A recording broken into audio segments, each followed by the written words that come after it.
आपको तो रात में भी बोलेंगे, आधी रात को भी, तो आप उठ के जो टॉपिक बोलेंगे उसमें बोलना शुरू कर दोगे in the best possible manner. आज इतना टाइम अब तो 2-4-5 क्वेरी का जवाब तो सपनों में भी दे ही देते होगे आप। सर जितना बन सकता है उतना तो पूरी कोशिश करें। प्रवीण जी आज क्या टॉपिक कवर कर रहे हैं सर?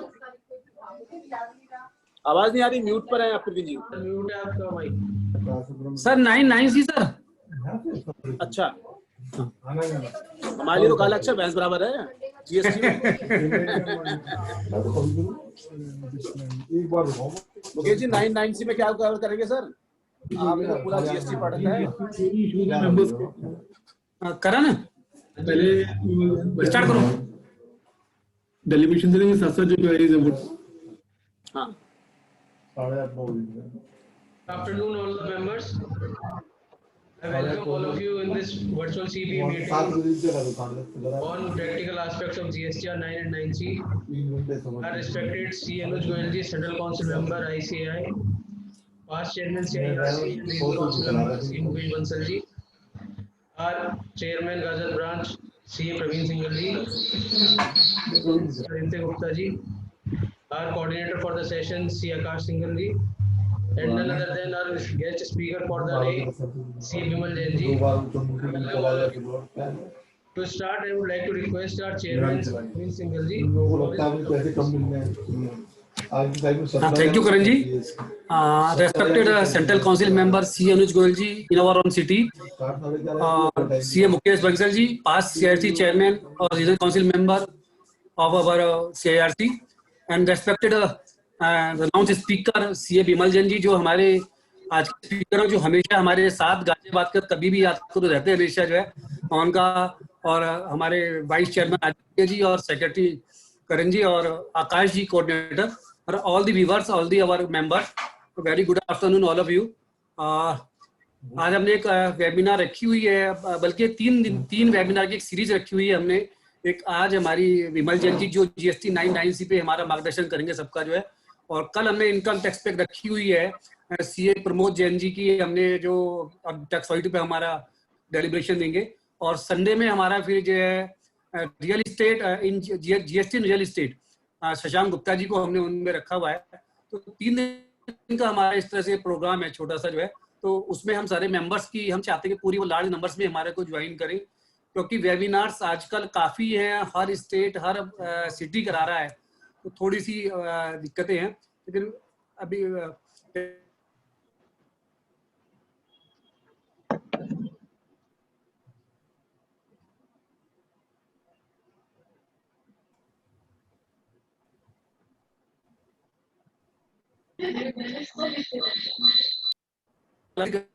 करते हैं उनके लिए तो कोई कहने वाली बात ही नहीं है कि क्वेरी और 25 और 7 हमेशा तैयार रहते हैं। तो मैं सर को भी एक बार फिर से वंस अगेन उनको बहुत बहुत उनको धन्यवाद करता हूँ कि उन्होंने हमारे आग्रह को माना और हमारी एक बात को उन्होंने स्वीकार किया, और धन्यवाद एक बार वंस का जाए। Over to Karan ji. Thank you, sir. Now I would like to request our regional council member C. Mukesh Bansal ji for his address. Thank you, Karan. Highly respected C. Anuj Goyal ji, Central Council member from our city Gajabad. He Bimal Jain ji, speaker of today's session, and the person who is always available for the cause of profession. जब भी branch में किसी भी branch में अगर हमें GST तो कभी भी हमने जैन साहब से रिक्वेस्ट की है, and he has always accepted अगर उनका ड्राइवर है तो, और बहुत शॉर्ट नोटिस पे इवन एक्सेप्ट कर लेते हैं। ये एक मतलब उनकी ग्रेटनेस है टुवर्ड्स द प्रोफेशन। ये प्रवीण सिंघल जी, चेयरमैन गाजियाबाद ब्रांच, ये Aditya Gupta, vice chairman Ghaziabad branch, secretary and coordinator for today's program, C. Akash Singhal ji, and all the dear participants. It is very good to see कि जब हम वेबिनार कर रहे हैं GST पे और जीएसटी में विमल जैन सर जैसी फैकल्टी हो, तो वो ये लिए अपने आप में एक बहुत बड़ी बात होती है।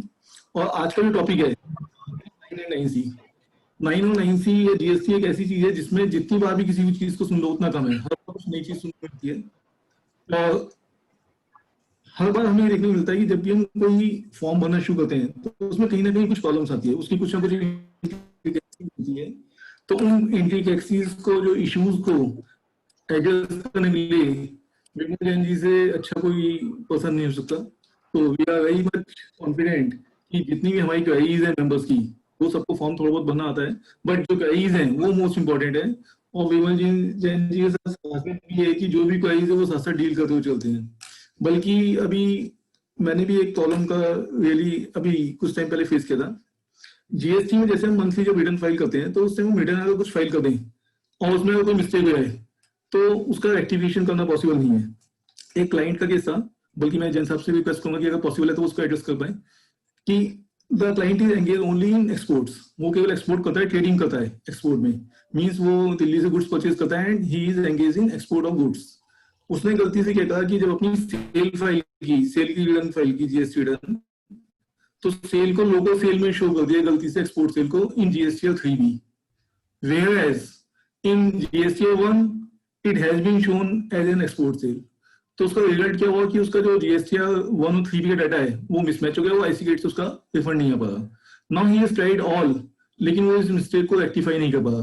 तो अब यहाँ पे क्वेश्चन राइज होता है कि हम इस मिस्टेक को एनुअल रिटर्न के थ्रू रेक्टिफाई कर सकते हैं या इसका जो मंथली रिटर्न है उसमें भी कुछ रेक्टिफिकेशन होता है। This case pertains two year 1920, तो इसलिए उसकी जो एनुअल रिटर्न जाएगी या तो उसमें हो या फिर मंथली में, अगर पॉसिबल है तो सर इसका भी आंसर दें। And I am quite confident कि जो आज का डेलीब्रेशन है, और मैं एक सर के यहाँ पे परमिशन ले जाता हूँ कि अगर मेंबर्स को जीएसटी में एनुअल रिटर्न के अलावा भी कोई इश्यूज हैं तो वो भी हम यहाँ पे डील कर सकते हैं। Thank you. Thank you, sir. Now I would like to request our Central Council member C. Anuj Goyal ji for his address. Thank you, Karan Garg ji, our young and dynamic secretary of Ghaziabad branch, our Honorable Bimal Jain sir, very prominent resource person and guru of all of us in the field of GST, our Honorable representative leader in the profession from Central region, my brother C. Mukesh Bansal ji, past chairman of Central region and the regional council member, and is contributing like anything for the cause of the profession. Honorable chairman of the Ghaziabad branch, C. Praveen Singhal ji, Aditya Gupta ji, our honorable vice chairman, secretary Karan ji, Akash Singhal ji, coordinator, and all other managing committee members of the branch and respected viewers. Very good afternoon to all of you. I am really very happy that in spite of this pandemic, I was just discussing before the start of the program with Bimal Jain sir that now we have to be very careful, extraordinarily careful. Lockdown is not there, but now I think the situation has changed like anything. Pollution is at the peak. Winters have started, and now the cases are increasing like anything. And I'm witnessing that practically every next house you will find this problem. So we have to be very careful. और बिमल जैन जी की तरीके से तरोताजा रहें। अगर आप तरोताजा रहेंगे तो ये बीमारी अगर आपको छू भी जाएगी तो छू के ही निकल जाएगी। तो how we can be careful. थोड़ी बहुत भी सर्दी खांसी जुकाम होता है, बुखार होता है, तो उसी समय हम कौशल ले लें। और प्रिवेंटिव मेडिसिन मुकेश बंसल जी भी बताएंगे, विमल जैन सर भी बता सकते हैं कि प्रिवेंटिव मेडिसिन जो है वो बहुत जरूरी है। प्रिवेंटिव मेडिसिन सबसे बड़ी है जीएसटी, है ना। जितना हम अपना दिमाग जो है ना कोरोना से हटा के रखेंगे और अपने को बिजी रखेंगे, मेंटली अपने को इन्वॉल्व रखेंगे, तो मुझे लगता है कि जो एक मेंटली आप जब प्रॉब्लम में होते हो तो इधर उधर जाते हो। अभी मेरी एक मीटिंग थी 4 बजे इंस्टीट्यूट ऑफ चार्टर्ड अकाउंटेंट्स में, फिजिकल मीटिंग थी। मैंने बोल दिया भाई वर्चुअल कर सकते हो तो ठीक हो, नहीं तो नहीं जा रहा। तो आपको ना कहना सीखना पड़ेगा। जीएसटी डिपार्टमेंट में नहीं जाना है, इनकम टैक्स डिपार्टमेंट में नहीं जाना है जब तक बिल्कुल मजबूरी ना हो। जब तक बिल्कुल मजबूरी ना हो, और जिस भी डिपार्टमेंट में जाओ 10 मिनट में, 15 मिनट में, आधा घंटे में से ज़्यादा वहाँ पर रुकने की जरूरत नहीं है। किसी के साथ चाय ना पिए, प्रवीण सिंघल जी के साथ चाय ना पिए, बिल्कुल अनुज गोयल जी के साथ चाय पीने की जरूरत नहीं है ना। आपको भी फायदा है कि बीमारी से बचेंगे और सामने वाले को तो फायदा है, उसकी चाय का थोड़ा सा खर्चा वर्चा भी बचेगा। So I am quite confident that all of us will certainly see that how we can be very very careful. और आप जब केयरफुल होते हो तो आपको जो प्रॉब्लम है वो उससे तो बचते ही हैं आप, आपके जो पेरेंट्स हैं, जो सीनियर मेंबर्स हैं आपकी फैमिली में, बच्चे हैं, वो बहुत बहुत बहुत इंपॉर्टेंट है, क्योंकि एक बार अगर वहाँ पर ये दिक्कत होती है, then it becomes very very difficult. So I'm quite confident that all of us will certainly see that we have to be very very careful in this festive season. And 9 and 9C sir is going to cover. GST की मुझे बहुत ज़्यादा knowledge नहीं है, पर sir ने जिन chartered accountants को service tax का, एक्साइज का एस नहीं आता था, ई नहीं आता था, उनको जीएसटी का एक्सपर्ट बना दिया। और प्रैक्टिकली चार्टर्ड अकाउंटेंट्स के पास 2% शेयर नहीं था एक्साइज का, correct me if I am wrong, excise की कंसल्टेंसी का। और सर्विस टैक्स जब आया तो 60%, 65%, 70% work practically was captured by the chartered accountants. And one of the most important reason was that as the services of the chartered accountants, the service tax was leviable. So we were supposed to file our service tax returns, or when we were supposed to file our own service tax returns, we studied service tax, and ultimately we started to give the consultancy. But in the GST, the way the persons like Bimal Jain sir has taught all of us like anything since last 10 years, when it was conceptualized by Atal Bihari Vajpayee. See, we learn, unlearn, relearn, then unlearn, then relearn. Because the GST in the when the GST was proposed at the time of Vajpayee ji, it was altogether different ultimately, which was passed by the parliament of this country. But the chartered accountants are the best accounting professionals on day-to-day basis. How we can update ourselves. I think GST is one of the examples which has taken place in GST. I think it is something unbelievable. Practically no professional other than members of the Institute of Chartered Accountants of India can cope up with the speed in which the changes has taken place. But the chartered accountants have contributed like anything. And if the GST is successful in this country, I think one of the most important reason is the members of the Institute of Chartered Accountants of India and the resource persons like Bimal Jain ji, who has taught all of us that how we can contribute for the cause of the society, for the cause of the trade and industry, and in turn for the cause of the nation. So without taking your further time, as we are very, very eager to hear our honorable guest speaker, CA Bimal Jain ji, I once again welcome all of you on behalf of the Institute of Chartered Accountants of India, on behalf of the Ghaziabad branch in this virtual CPE meeting. Thank you very much, friends. Thank you so much, sir. Now, without wasting any time, as we are very eager to listen to our speaker, C. Bimal Jain ji, I would like to hand over the mic to. आप ये बोला करो without taking further time, without wasting मत बोला करो, नहीं तो आएंगे नहीं मुकेश जी अगली बार से. Members तो यही कह रहे होंगे, waste ही कर रहे हैं time, नेतागिरी हो रही है. Sorry, sir. Without taking further time, I would like to hand over the mic to Bimal sir and request to start his deliberation. At the outset, हमारे respected Central Council member Anuj Goyal ji, Regional CIRC Chairman Mukesh Bansal ji, Ghaziabad Branch Chairman Singhal ji, Secretary Karan Garg ji, and all managing committee members of Ghaziabad Branch, and all the learned members who are joining today.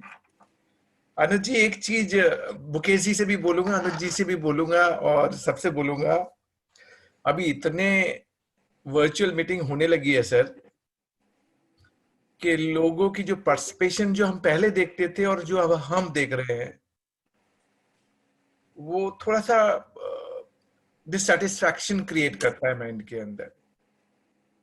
देखिए, मैं और हम सब मिलके 2 घंटे park करते हैं अपने लिए, और 2 घंटे पार्क करके अपनी डायरी को ब्लॉक करते हैं, और उसमें मेंबर्स अटेंड ना करें. ये प्रोग्राम उनके लिए है, प्रोग्राम मेरे लिए नहीं है, प्रोग्राम है ही उनके लिए. Right. और मेंबर्स अगर अटेंड ना करें तो वो एक पॉजिटिव वाइब्रेशन नहीं देता, 2 काउंट पे नहीं देता सर. मैं प्रोफेशनल हूं, मैं इस बात को बड़े प्राउडली बोलना भी चाहता हूं और समझना भी चाहता हूं, समझाना भी चाहता हूं. डिसिप्लिन हमसे आती है, पहले हम फॉलो करेंगे तभी हम दूसरों को दे पाएंगे। अब मान लीजिए ब्रांच ने प्रोग्राम ऑर्गेनाइज किया, आप भी आए, मैं भी 2 घंटे, भी 2 घंटे बोलूंगा पूरा अपना एनर्जी लगा के, अपना पैशन लगा के, और मेंबर्स अगर नहीं है किसी प्रोग्राम के लिए तो हमें रिविजिट करना चाहिए, क्योंकि ऐसा नहीं है कि बिमल जैन के, अब मैं मोस्टली वीसीएम में यही देख रहा हूँ कि वो पार्टिसिपेशन की मात्रा जो है, नंबर्स जो है वो कम, और होते कब ज्यादा है, जब लास्ट डेट भरने की आती है ना, 31 दिसंबर जब लास्ट डेट होगी तब देखिएगा कितनी भीड़ लगी होगी और कितने सारे क्वेश्चंस आ रहे होंगे। तो हम जब कहते हैं ना प्रोएक्टिव वाली बात, सारे मेंबर्स मुझे सुन रहे होंगे, मैं चाहता हूं आप भी अपना इनपुट मुझे दें। जब तक हम अपने किसी भी कैरियर में प्रोएक्टिव नहीं होंगे, चाहे कोई भी हमारी डिसिप्लिन हो, हम किसी भी एरिया में प्रैक्टिस करते हो, जब तक हम प्रोएक्टिव नहीं होंगे तब तक हम स्पेशलाइज नहीं हो सकते। अगर हमारा काम बस वो रिटर्न भरना ही है तो लास्ट डेट में 2-3 क्वेरी रह जाएंगी, तो उसको क्वेरी को कभी बिमल को सुन लेंगे, कभी किसी XYZ को सुन लेंगे, और कभी व्हाट्सएप पे क्वेरी भेज के रिप्लाई लेने की कोशिश करेंगे। वैसे प्रैक्टिस डेवलप नहीं हो सकती। मैं तो ऑलवेज बिलीव करता हूं हमें कुछ अच्छा करना है तो अच्छा करना पड़ेगा, तभी हम आगे अच्छा कर पाएंगे। अदरवाइज अगर मुझे व्रत रखना है करवा चौथ का, अगर कोई लेडी है वो कहे मुझे करवा चौथ का व्रत रखना, तो वो नहीं रखना पड़ेगा, उनकी जगह कोई और नहीं रख सकता। ऐसे अगर मुझे अपने प्रोफेशनल फील्ड में आगे बढ़ना है तो हमें डिस्टिंक्टिवली अपने आप को अलग से प्रेजेंट करना पड़ेगा। वैसे अभी 76 मेंबर्स हुए हैं टोटल। मेरी ओनली हम्बल रिक्वेस्ट इतनी रहेगी कि हम कोशिश करें एक दूसरे का समय पूरी तरह से यूटिलाइज करने की। That would be my humble submission. But apart from अभी अनुज जी को छोड़ के या मुकेश जी को छोड़ के या managing committee of Ghaziabad branch जो बाहर के लोग हैं, क्या मैं चैट बॉक्स पे आपसे पूछूं कि जो ओपन कमेंट मैंने दिया, डू यू एग्री और यू डोंट एग्री? आप जरूर एकदम बिंदास, में आप तो जानते हैं मैं खुल के बात करता हूं आप लोगों से, कभी कोई चीज छुपाना नहीं, कभी कोई चीज ऐसा नहीं कि मैं सच बनाने के लिए बोलता हूं, ऐसा नहीं है। जो मेरे मन में ईमानदारी के साथ आता है वही मैं बोलता हूं। तो मैं सभी पार्टिसिपेंट्स से पूछना चाहूंगा, what you say from your side? Don't we try and don't we do that discipline of doing decency and everything? तो सलेंदर गर्ग हैं, उनने कहा मैं एग्री करता हूं। मनोज अग्रवाल हैं, उनने भी कहा मैं एग्री करता हूं।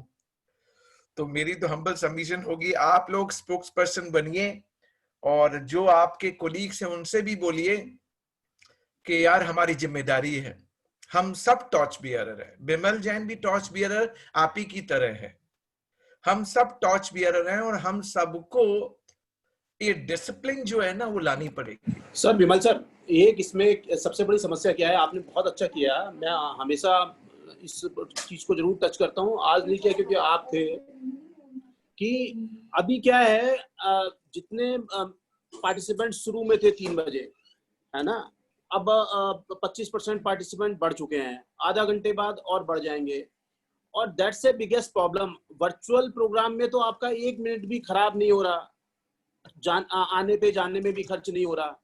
और मैं गाजियाबाद ब्रांच से क्या रिक्वेस्ट करूंगा, हमारे सारे मेंबर से क्या रिक्वेस्ट करूंगा कि इसको केवल गाजियाबाद ब्रांच तक मत रखा करो, सोशल मीडिया पे डाल दिया करो। जो भी मेंबर दिल्ली का कोई अटेंड करना चाहे, नोएडा का अटेंड करना चाहे, चेरापूंजी का अटेंड करना चाहे, लेट हिम अटेंड ना। पहले गाजियाबाद ब्रांच वालों को अपॉर्चुनिटी दे दो और उसके बाद सभी को अपॉर्चुनिटी कर दो। Let it be open for सबको प्रोग्राम को डाला गया, सभी लोगों को। नहीं आई एम नॉट, मतलब प्रयास पूरा किया गया। नहीं कोई डिस्कशन करने वाला मैटर नहीं, मैं तो केवल आप केवल इसमें कोई फर्दर डिस्कशन वाला मैटर नहीं है, क्योंकि सब बिमल जैन जी का बड़ी ईगरली वेट कर रहे हैं। केवल मैंने, क्योंकि मुझे बात जरूर रखनी चाहिए थी, इसलिए मैंने आप सबके बिहाफ पे रख दिया। कोई matter of, it is not a matter of discussion, it is just how we can try to improve. So over to Bimal Jain sir, thank you. तो प्रवीण जी, ऐसा नहीं है कि मैं हम कॉन्ट्रा कर रहे हैं आपसे या नहीं, मैं वैसे बता रहा हूँ सर, पूरा मतलब बेस्ट प्रयास हम थोड़ा करते हैं। बट जैसे आपने कहा, अनुज जी ने भी कहा कि बहुत वेबिनार्स हो रही हैं आज के टाइम में, हर ब्रांच जैसे छोटी छोटी ब्रांच सभी लोग करा रहे हैं, थोड़ी सी वहां पे चीजें हैं। नहीं कोई दिक्कत नहीं, it is not matter of further discussion. I think Yeah, over to yeah. Bimal Jain sir. Thank you. या चलिए मैंने मान लिया। तो आज अपने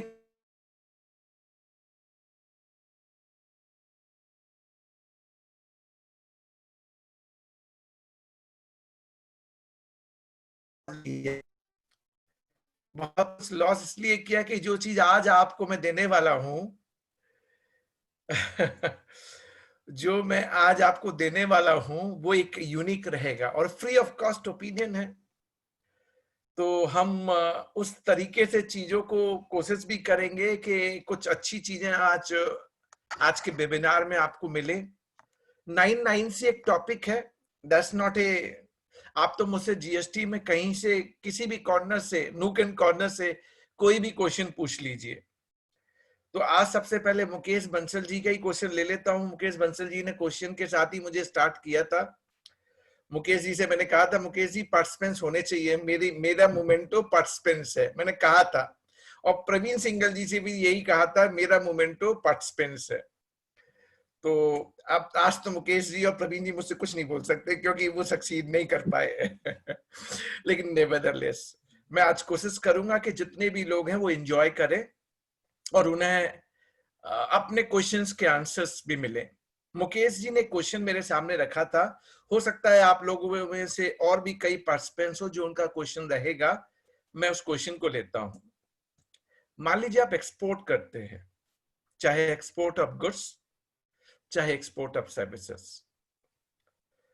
जब आप export of goods and services करते हैं तो इसको कैप्चर करना पड़ता है। कैप्चर आप कहां करेंगे, आपके लिए ये इंपॉर्टेंट आइटम है कि आप कैप्चर कहां करेंगे। और एक्सपोर्ट दो तरीके से होता है, with payment of IGST and without payment of IGST, जहां आप एलयूटी एग्जीक्यूट करते हैं। This was a transaction with payment of IGST. दो ऑप्शन है मुकेश जी, एक विद पेमेंट ऑफ आईजीएसटी जिसमें एलयूटी एग्जीक्यूट नहीं होता।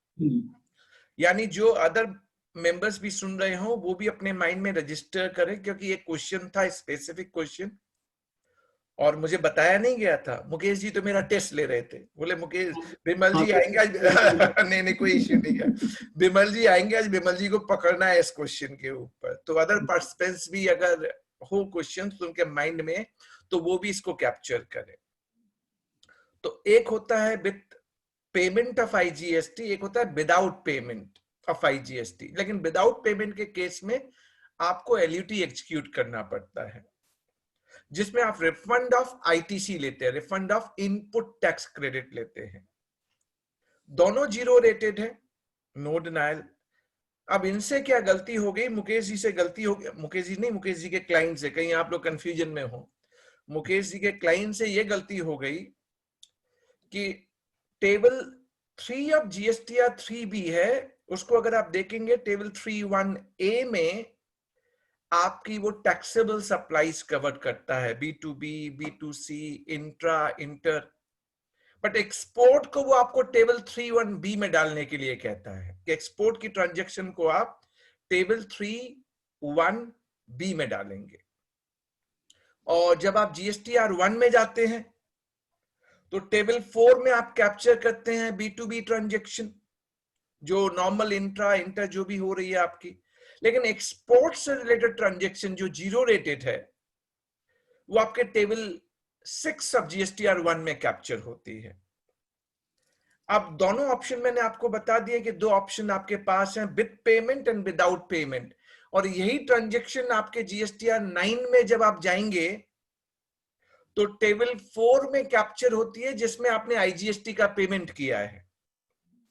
और टेबल 5 में कैप्चर होती है जिसमें without payment of IGST, export है पर जीएसटी पे नहीं हुआ, टेबल 5 में कैप्चर होती है। अब जीएसटीआर 9, अब इनसे क्या गलती हो गई, मुकेश जी के क्लाइंट से क्या गलती हो गई कि एक्सपोर्ट की जो ट्रांजैक्शन जीएसटीआर 3B के टेबल 3(1)B में डालनी थी, उनने टेबल 3(1)A में डाल दी। और इनका client with payment of IGST route follow करता था, with payment of IGST route, यानी एलयूटी नहीं था, with payment of IGST route follow करता था। इनने GSTR1 में करेक्टली ट्रांजेक्शन पिक की, GSTR1 में कोई मिस्टेक नहीं हुई, बट प्रॉब्लम क्या है, जैसे ही आपने इस ट्रांजेक्शन को टेबल 3(1)A में डाल दिया, एक मिसमैच क्रिएट हो गया।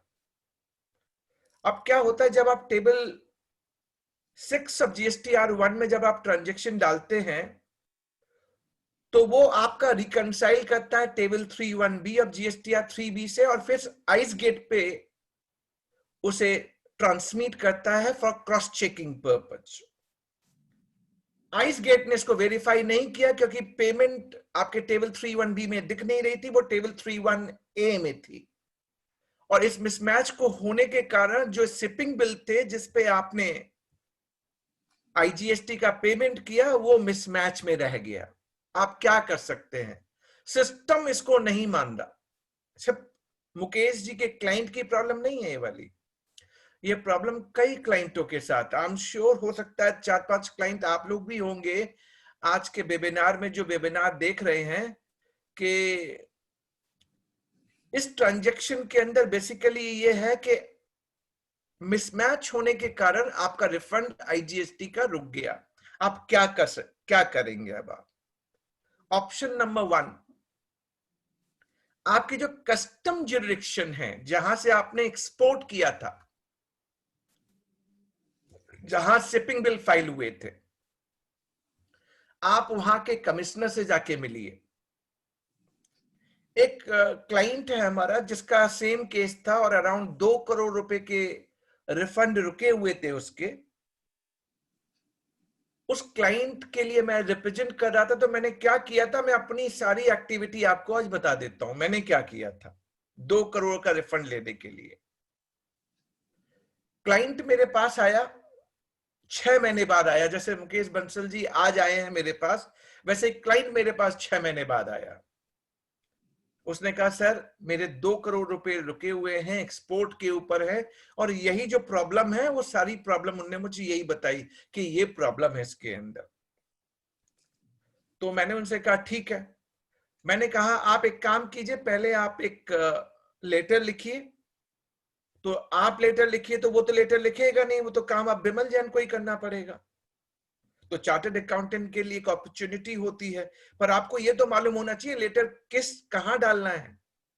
जैसे हनुमान जी के मंदिर में जाके शादी का निवेदन नहीं करना है, कि हनुमान जी खुद पूरे उन्हें शादी नहीं की, तो आपको ये देखना पड़ेगा आप लेटर किसको लिखेंगे। तो हमने लेटर जुडिशनल कस्टम ऑफिसर को लिखा और अपने जुडिशनल GST ऑफिसर को लिखा विद CC, 2 लोगों को एड्रेस किया। कस्टम ऑफिसर से हमने कहा देखो ये मेरे शिपिंग बिल है जिसके तहत मैंने एक्सपोर्ट कर दिया है और टेबल 6 ऑफ GSTR1 में कैप्चर किया है, बस मुझसे गलती ये हो गई है कि मैंने टेबल 3(1)B में डालने की बजाय टेबल 3(1)A ऑफ 3B में डाल दिया है। आप इसको शिपिंग बिल को सिस्टम के जरिए मैप करें और मेरा रिफंड प्रोसेस करें। डिपार्टमेंट ने आंसर दिया कि GSTN उनके हाथ में नहीं है। एक बाबा है ना GSTN बाबा, आप सब जानते होंगे, ना देख सकते हैं, ना सुन सकते हैं, ना बोल सकते हैं। जो बाबा हमारे सामने लैपटॉप में बैठे होते हैं, अब हम उसे कैसे समझाएं, उनकी भी हमारी भी रिस्ट्रिक्शन है। तो मैंने कहा सर अब तो आप ही कर सकते हैं बैक एंड से। तो वो मुझे क्या बोलते हैं कस्टम ऑफिसर, बिमल जी ये तो सुधार मैं भी नहीं कर सकता, ये तो GSTN वाले करेंगे, GSTN वाले करेंगे। तो मैंने कहा सर मैंने अपनी प्रॉब्लम आपको बता दी, आप GSTN वालों से बात कर लो, मेरी कहां सुनेंगे, आप तो कम से कम कस्टम के कमिश्नर हैं, आपकी बात तो भी सुन लेंगे वो। तो उन्होंने कहा चलो ठीक है मैं GSTN को लिखता हूं। उन्होंने GSTN को लिखा और मैंने भी अपनी तरफ से जो लेटर कस्टम एंड अपने जुडिशनल GST ऑफिसर को भेजा था, उस लेटर को GSTN को मार्क कर दिया अपनी तरफ से प्रोएक्टिवली। अब GSTN के पास मेरा लेटर है और डिपार्टमेंट का लेटर है। GSTN मुझे तो रिप्लाई नहीं कर रहा, लेकिन कस्टम के अथॉरिटी को ने रिप्लाई किया कि अगर ये गलती हो गई है तो ये सिस्टम के जरिए प्रोसेस नहीं हो सकता, ये मैन्युअली प्रोसेस करना पड़ेगा, मैन्युअली। प्रोसेस करना पड़ेगा। मैं फिर रिमाइंडर भेज दिया कस्टम ऑफिसर के पास। मैंने कहा सर इसका निवारण करो, अगर मैन्युअली है तो मेरे पास सारा डेटा है, आप चेक कर लो, वेरीफाई कर लो कि मैंने आईजीएसटी पेमेंट किया है, 3B के जरिए पे किया है, बट 3B में रिवाइज नहीं कर सकता क्योंकि आप लोगों ने मना कर रखा है। आप या तो मुझे जीएसटी या 3B रिवाइज करने के लिए दे दो, तो मैं अभी रिवाइज कर देता हूं, 3(1)A से फिगर उठा के 3(1)B में डाल देता हूं। आप मुझे रिवाइज भी नहीं करने देते, और अब आप डेटा चाहते, डेटा ले लीजिए, वेरीफाई कर लीजिए मेरा एक्सपोर्ट हुआ है और मैंने आईजीएसटी का पेमेंट किया है। विश्वास मानिए 1 साल हम पीछे घूमते रहे। 1 साल बाद मैंने क्लाइंट से बोला कुछ नहीं बॉस, अब रिट डालनी पड़ेगी। हमने दिल्ली हाई कोर्ट में एक रिट फाइल की, अग्रवाल मेटल के नाम से है, आप चाहे तो उस रिट का आउटकम भी देख लीजिएगा। और हमने दिल्ली हाई कोर्ट को सारी बातें बताई कि मैं एक्सपोर्टर हूं, मैंने आईजीएसटी का पेमेंट किया है, मुझसे बस इतनी गलती हो गई है, मेरे पास सारा डेटा है, सारा डेटा मैंने चेक एंड वेरीफाई करवा दिया है, फिर भी ये लोग मेरा रिफंड प्रोसेस नहीं कर रहे हैं। दिल्ली हाई कोर्ट ने रेवेन्यू से पूछा बॉस क्या दिक्कत है, आप लोग क्यों नहीं कर रहे हैं? Within 4 week you must come back, what is the reason? अगर 3B रिवाइज नहीं हो सकता तो ये एसएससी कहां जाएगा? इसने एक्सपोर्ट किया है। आप अगर जीएसटीएन के जरिए इसको बैकएंड से चेंज नहीं कर सकते, आप मैनुअली प्रोसेस कीजिए। विदिन 4 वीक्स आंसर करने के लिए कहा, आंसर तो था नहीं इनके पास। कस्टम वाले जीएसटीएन पे डालते थे, जीएसटीएन वाले बोलते हैं कि हम बैकएंड से इसको ठीक कर नहीं सकते, आप इसे मैनुअली प्रोसेस करो। बेचारा tax payer like Mukesh Bansal ji का क्लाइंट फंस गया है आज की डेट में। 4 वीक के बाद जब फिर हियरिंग हुई, then court allowed the refund. Court ने कहा इनका मैनुअली करके आप विद इन 2 वीक रिफंड दीजिए, and all consequential benefit. Department का दूसरा ड्रामा सुनिए, उनने मुझे आईजीएसटी का रिफंड दे दिया, मैनुअली प्रोसेस किया और दे दिया, पर मुझे इंटरेस्ट नहीं दिया। अब आप पूछ रहे बिमल जैन जी इंटरेस्ट किस बात का मांग रहे हैं? अरे आईजीएसटी मिल गया, ये कम था क्या? आप तो ये सोचेंगे कि आईजीएसटी मिल गया कम था क्या? मतलब नहीं, अब तो मैं इनसे ब्याज भी लूंगा, और ब्याज के लिए नियम है, अगर within 60 days from the date of application of my refund, अगर मुझे रिफंड नहीं मिलता, I am entitled to get interest. मैंने दिल्ली हाई कोर्ट में फिर प्ली डाली और मैंने कहा सर इनने अभी मुझे रिफंड दे दिया, आपके हाई कोर्ट की ऑर्डर को नहीं मानते, उसमें लिखा था कॉन्सिक्वेंशियल बेनिफिट, मुझे इंटरेस्ट नहीं दिया है। तब तक के कोरोना आ गया, कोविड-19, but that writ is there. 2 बार ये लिस्ट भी हुआ but could not reach, but I am hopeful I will get the interest. तो मुकेश जी ने मुझसे आंसर पूछा था कि मैं इसका निवारण कैसे करूं। मुकेश जी मुझे नहीं मालूम आप लोगों ने राइटिंग में कुछ किया है या नहीं किया, अपने अथॉरिटी को लिखा है या नहीं लिखा, मुझे नहीं मालूम। आप सबसे पहले अपनी अथॉरिटी को लिखिए, कस्टम एंड जुरिडिक्शनल जीएसटी ऑफिसर को सारे डॉक्यूमेंट उनको प्रेजेंट कीजिए, कुछ बैकग्राउंड बना लीजिए आप, जिससे कल आप रिट फाइल करें तो हाई कोर्ट ये बोले कि आपने एटलीस्ट ऑल्टरनेटिव रेमेडी जो आपके पास थी आपने एग्जॉस्ट की है। ठीक है, अगर आप ऑल्टरनेटिव रेमेडी एग्जॉस्ट कर लेंगे तो हाई कोर्ट फिर देन डायरेक्शन देगा, रिट ऑफ मैंडेमस डायरेक्शन देगा कि अब इनको रिफंड जरूर मिलना चाहिए। That should be your approach and everyone approach. So Mukesh ji को तो मैंने क्वेश्चन का आंसर दे दिया। अगर चैट बॉक्स में कोई पार्टिसिपेंट्स हो जिनका इस तरीके का क्वेश्चन हो, आप मुझे बताएं। चैट बॉक्स में अगर कोई बंदा हो जिसका इस तरीके का क्वेश्चन हो, प्लीज बताइए चैट बॉक्स में। आई एम ओपन फॉर कि हाँ इस आंसर से, ये जो मैंने आंसर किया उससे कुछ फायदा आपका भी हुआ। कोई है, कोई भी पार्टिसिपेंट्स? अच्छे, अभी तक चैट बॉक्स में मुझे किसी ने नहीं बताया तो मुझे नहीं मालूम कि आप लोगों में हैं भी या नहीं भी। प्रवीण जी आज हम थोड़ा वेबिनार को डिफरेंट कर लें। बताइए सर, जैसे आप ठीक समझे। हाँ, थोड़ा सा इसको डिफरेंट कर लेते हैं हम ना, थोड़ा डिफरेंट कर लेते हैं। हम क्या करते हैं प्रवीण जी, देखिए 3:40 हो चुके हैं। GSTR 9 और 9C के लिए एक बार 2 घंटे का एक डेडिकेटेड कैप्सूल होना ही चाहिए। क्योंकि आज पार्टिसिपेंट्स भी कम है, तो अपन ऐसा कर लेते हैं, आज हम स्पेसिफिक क्वेरीज ले लेते हैं, जिसकी जो क्वेरीज हो, मतलब जो आए उनको तो फायदा हो जाए कम से कम इस बहाने कि यार हमने तो सोचा भी नहीं था हमें ये फायदा हो जाएगा। और 2-3 क्वेरी जो इंपॉर्टेंट है 9 और 9C में, उसको मैं ऑटो ले लूंगा, जो मुझे लगता है कि हाँ बाकी इसका कोई आंसर किसी के पास नहीं है, जिसका आंसर किसी के पास कुछ नहीं है, वो आंसर मैं दे दूंगा। तो एक कोई नीतीश भारद्वाज हैं, उनका क्वेश्चन मैं चैट बॉक्स पे देख रहा हूं, क्या हम इनको अलाउ कर सकते हैं? They can speak. Praveen ji, can be allow him to speak? Nitish Bhardwaj ji, अगर आप सुन पा रहे हैं तो बोलिए, आप क्या बोलना चाह रहे हैं, क्या प्रॉब्लम है आपकी? नीतीश भारद्वाज जी, आप बताइए आपकी क्या इशू है, अगर है तो बताइए।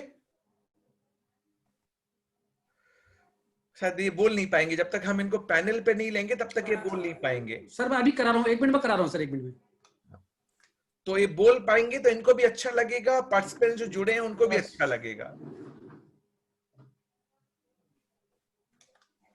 Sir in the mean time एक क्वेरी मैं आपसे डिस्कस करूं सर 1 सेकंड के लिए? हाँ जी बिल्कुल कर लीजिए, फायदा तो कर दिया उसको, ठीक है। वो नीतीश जी आवाज आ रही है? अभ्युदय जी,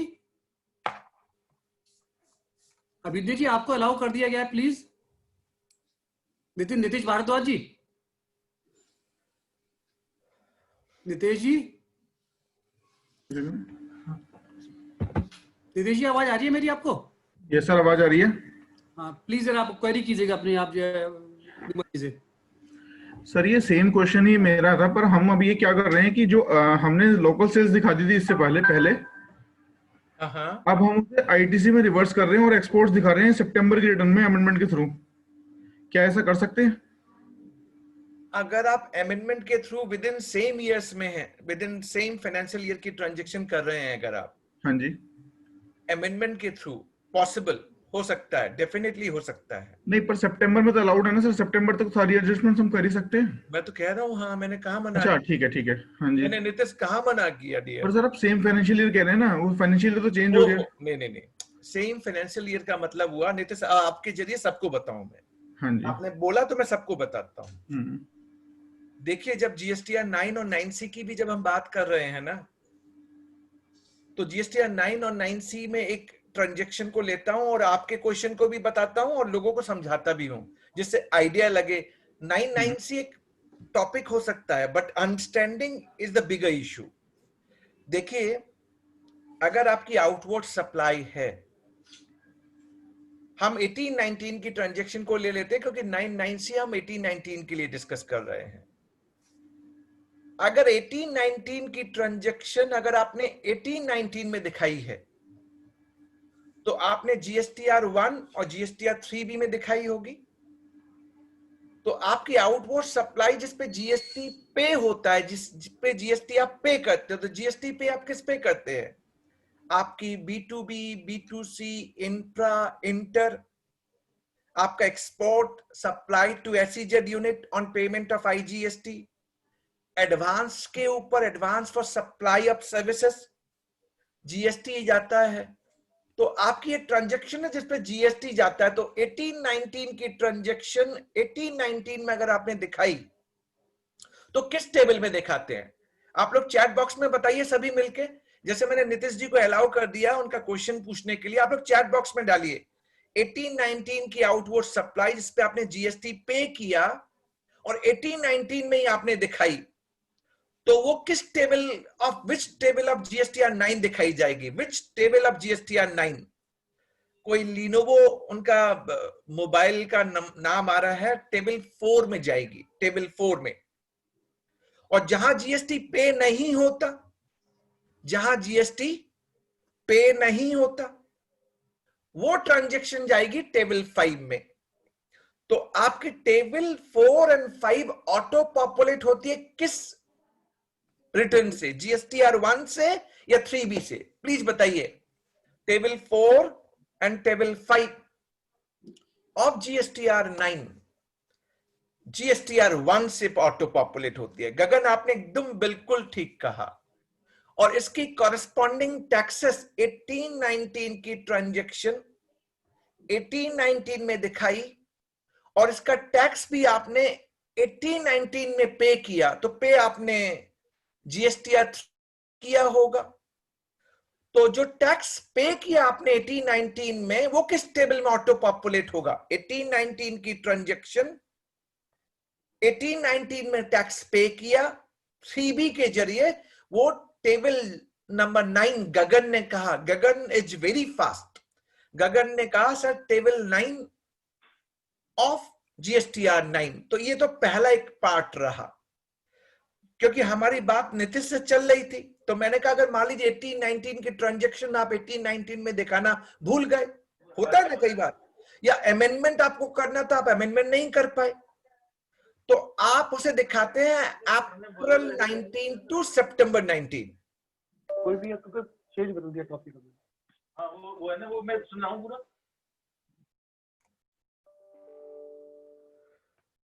अप्रैल 19 टू सितंबर 19 में आप दिखाते हैं। तो मान लीजिए आपकी आउटवर्ड सप्लाई प्लस होती है, इंक्रीमेंटल होती है, तो विच टेबल ऑफ जीएसटीआर 9 आप दिखाते हैं? प्लीज बताइए कौन से टेबल में दिखाते हैं? जो आपने 18-19 की ट्रांजैक्शन थी, पर आपने incremental effect either by way of amendment, supplementary invoice, या फिर आपने डेबिट नोट रेज किया, टेबल 10 ऑफ जीएसटीआर 9 आकाश ने बताया जैसे। और अगर वो आउटवर्ड सप्लाई आपकी डिक्रीज हुई थी 18-19 की, बट आपने कॉरेस्पॉन्डिंग अमेंडमेंट या जो भी इफेक्ट लिया वो अप्रैल 19 टू सितंबर 19 में लिया, तो वो किस टेबल में? टेबल 11। और टेबल 10 और 11 का जो टैक्स का इफेक्ट है, जो टैक्स का नेट इफेक्ट है पेमेंट का, वो किस टेबल में दिखाते हैं? आकाश ने कहा टेबल नंबर 14 में दिखाते हैं। That's very good. अब इतनी बात हम जब समझ गए तो नीतीश के पास वापस पहुंचते हैं।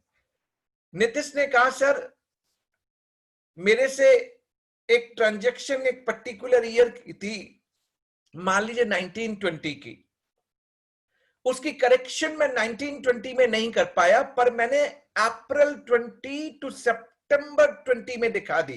कर सकता हूं क्या? पहला क्वेश्चन है can I do that? Answer is yes, मैं कर सकता हूं। सो अप्रैल 20 टू सितंबर 20 में दिखा सकता हूं।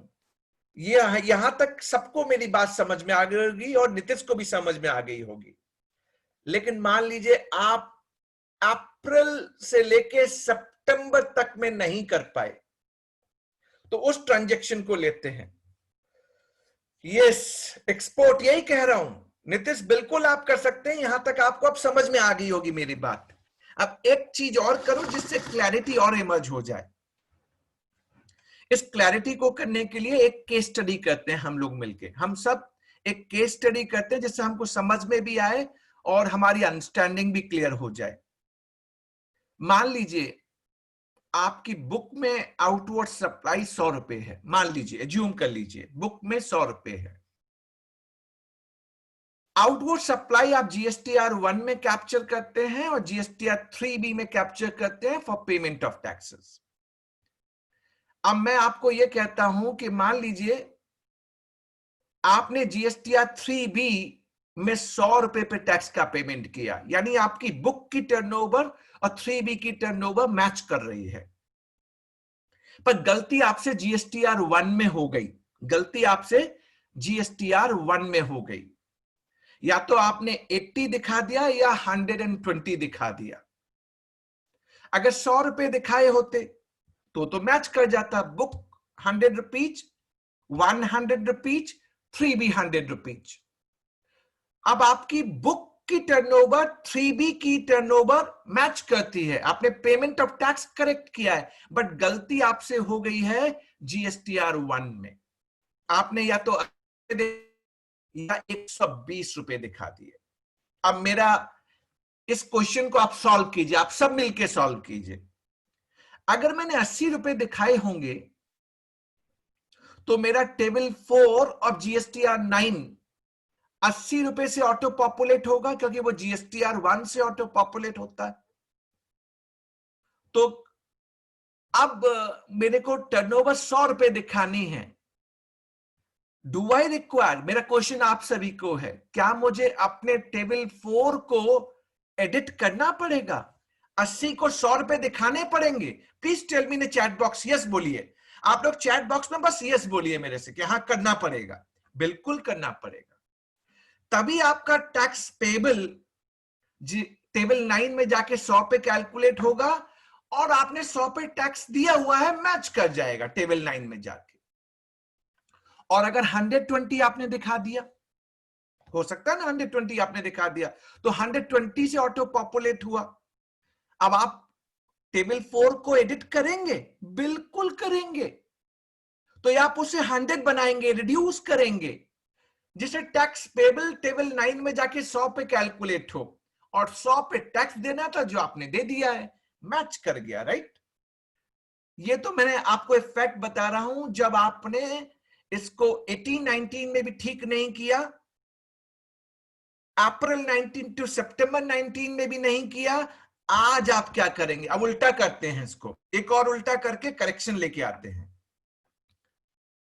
बुक की टर्नओवर ₹100, GSTR 1 की टर्नओवर ₹100, दोनों GSTR 1 करेक्ट गया है आपका। मिस्टेक आपसे हो गई 3B में। 3B में या तो आपने टैक्स ₹80 पे पे किया या ₹120 पे टैक्स पे किया। अगर 100 पे करते तो तीनों मैच, कोई दिक्कत थी ही नहीं। आज आप क्या करेंगे?